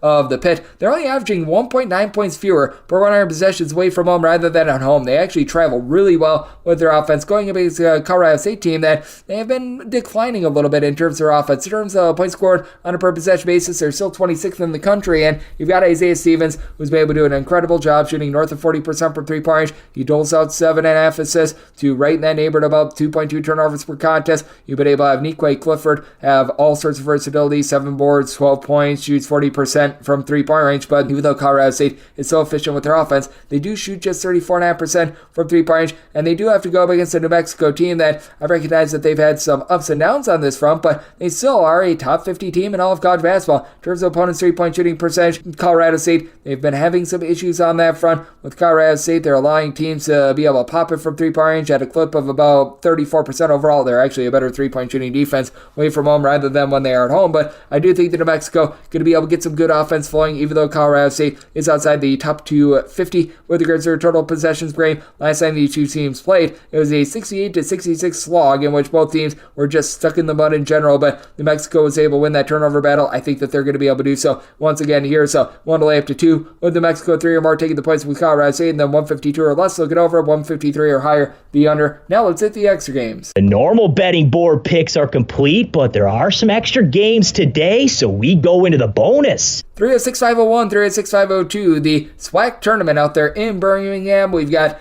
Bethune-Cookman and Grambling doing battle. No numbers up on this game, but I've got my handicap. Want to lay up to a point with Bethune-Cookman, so I shake them as a money line underdog. Need 2 or more to take the points with Grambling, and then 133 or less looking at the over, 134 or higher the under. Bethune-Cookman, they're all based around turnovers. Top 15 team in all of college basketball with regards to turnovers force on a per possession basis, but you've been able to get quite a bit out of that trio in the backcourt. You've got a trio of guys in Deshaun Dyson, Zion Harmon, Jacoby Heady. They've been able to combine for about 45 points per contest. They don't shoot it well from 3. Bethune-Cookman as a collective, they shoot just 32% from the outside, going against a Grambling team that has been able to improve their defense as the season's been going along, though they do give up 36% 3-point shooting percentage in a low road/in-scoring environment, while Bethune-Cookman, opponents to shoot 35.8% from 3 at home, 34.1% away from home, but Grambling not too much of a threat to be able to pop it from 3-point range. Trayvonte Morton has been able to do a relatively solid job along Contavious Dozier will be able to combine for 25 to 26 points per contest, but Grambling has had an issue taking care of the ball all season long. They've turned the ball over 13.5 times per contest. You've been able to get much more ever since Antoine Burnett,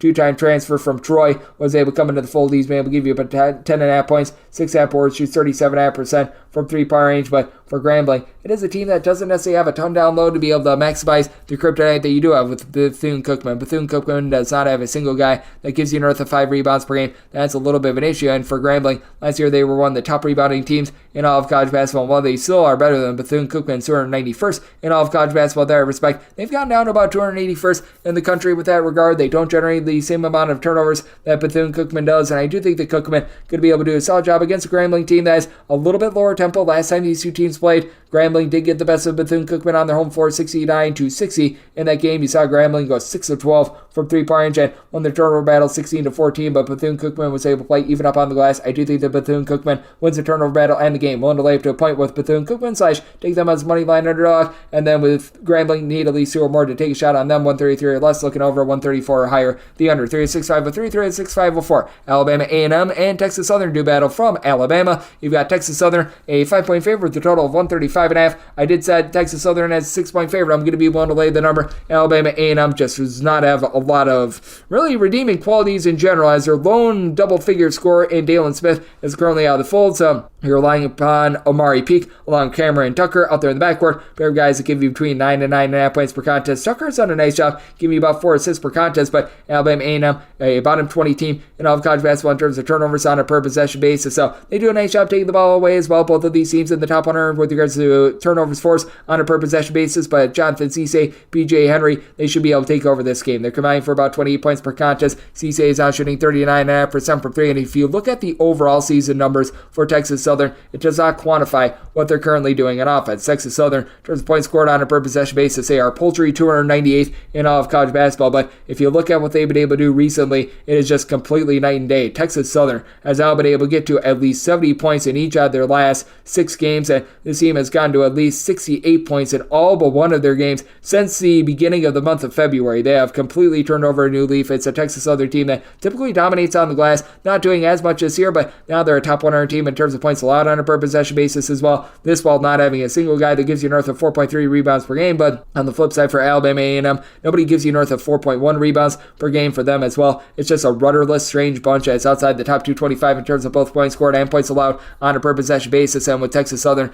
getting Henry and Cisse going, I do think that they get the job done with their much improved offense at my line at 6, so I'm going to be willing to lay with Texas Southern, and also made my total 140, looking at this total over. 306.505, 306.506, Norfolk State and Howard do battle from Scope Arena. That is actually out there in Norfolk, Virginia. Norfolk State, a 1.5 point favorite. Total on this game is 140.5. It's a home city for Norfolk State. It's not their home arena though, but that said, I did set Norfolk State as a 2-point favorite. Willing to lay the 1.5 with Norfolk State. This has been a top 50 team in terms of turnovers force on a per possession basis. So they do have their ups and downs. They themselves do give the ball away a little bit more than what they'd like, but playing up against the Howard team that has turned the ball over north of 14.5 times per contest, I'm going to be willing to back Norfolk State in this ordeal. Now, if you're looking at star-studded scores, certainly when it comes to Howard, they've got that all covered, as they've been able to have Seth Towns do a nice job as a 6'8", 6'9" combo player, be able to slide the team with about 14.5 points, 6 boards, shoots 36.5% from 3, and as a matter of fact, for Howard, each of your top 3 scorers, you're able to throw in there Bryce Harris, Marcus Stuckery. These 2 guys combined for about 30 points per contest. They both shoot north of 40% for 3, but all 3 of those guys, they combine to shoot about 38.5% from 3, but those 15.5 turnovers,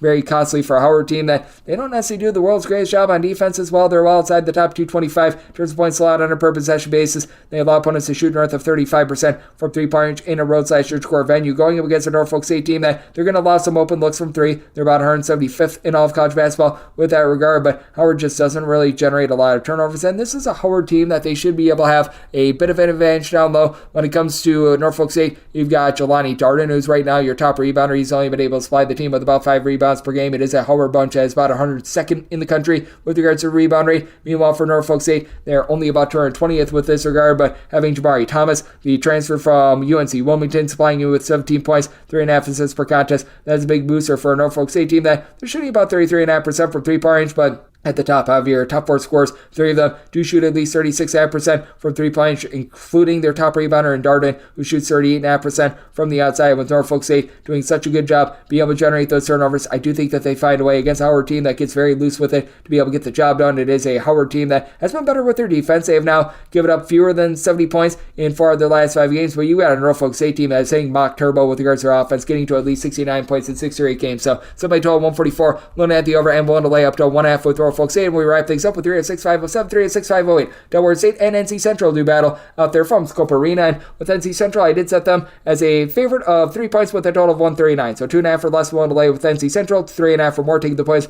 with Delaware State, and with this total 138.5 or less, then at the over 139.5 or higher, the under. The biggest kryptonite that you've got with NC Central is their rebounding. They really don't have anyone other than Emmanuel Izabuner that's able to give you north of 5.5 rebounds per game. NC Central 236th in all of college basketball with regards to opponents' rebound rate. But I mean, it's night and day the way that these 2 teams guard the arc. NC Central 9th in all of college basketball in terms of opponents' 3-point shooting percentage. Delaware State, they are 322nd in all of college basketball, but Delaware State is still a top 125 team in terms of points allowed on a per possession basis because they do a nice job of hitting the glass. They're a top 150 team in all of college basketball with regards to rebound rate. Now, they do have have the challenge of having to go up against the trio of NC Central in the backcourt. All three of these guys are able to give you 14 plus points per contest. They do a solid job being able to generate turnovers and being able to give you some steals, as well as you've been able to have Po Boy King, Fred King, along with Jadarius Harris, all be able to combine for about 45.5 points per contest. With Harris, he's able to shoot 35% from three-point range. Frederick Cleveland, he's able to shoot about 36% from the outside. Team only shoots the ball over about 12 times per contest. They generate some turnovers, but got a Delaware State team that is also a top 50 team with regards to turnovers forced on a per possession basis, and they've got a big three of their own. You've had Javon Munoz, Martez Robinson, DeWook Tavares be able to combine for about 44 points per contest. All three of these guys give you at least 2.3 assists per contest, and these three guys, they combine for nearly 5.5 steals per game, and you've got Munoz along with Tavares combining to shoot about 36% from three-point range. Delaware State, they've got a big issue turning the ball over, 15 turnovers per game, one of the worst marks in all of college basketball, and it has been a Delaware State team that has been hot and cold in terms of their offense. 71 points or fewer scored in 3 of their last 4 games, while NC Central, they've all been able to just explode with their offense, at least 79 points in each of their last 6 games. So very interesting circumstance here. I did set my total where 138.5 or less, looking at the over 139.5 or higher. The under, NC Central made a 2.5 point favorite, 3.5 or more. Take those points with Delaware State, and now we'll wrap things up. For the Friday edition of Coast to Coast Hoops, now part of the VSiN Family Podcast, big thanks to Thom Cunningham, tremendous handicapper, joining me in the last segment. If you do like hearing from this fine podcast, Coast to Coast Hoops, you're able to subscribe wherever you get your podcasts, Apple Podcasts, Google Play, Spotify, Stitcher, and TuneIn. If you have a question, comment, segment idea, what have you for this podcast, you do have one or two ways we offer those in. First one is my Twitter/X timeline at GNN_D1. Keep in mind, letters EM, they mean does not matter, so as per usual. Please do send these into the timeline, and other ways find an Apple Podcast review. If you rate this podcast 5 stars, it is very much appreciated. From there, you're able to fire on whatever you'd like to hear on this podcast via that 5-star review, coming at you guys every single day throughout the college basketball season. That means I'm coming at you once again tomorrow. Thank you so much for tuning in.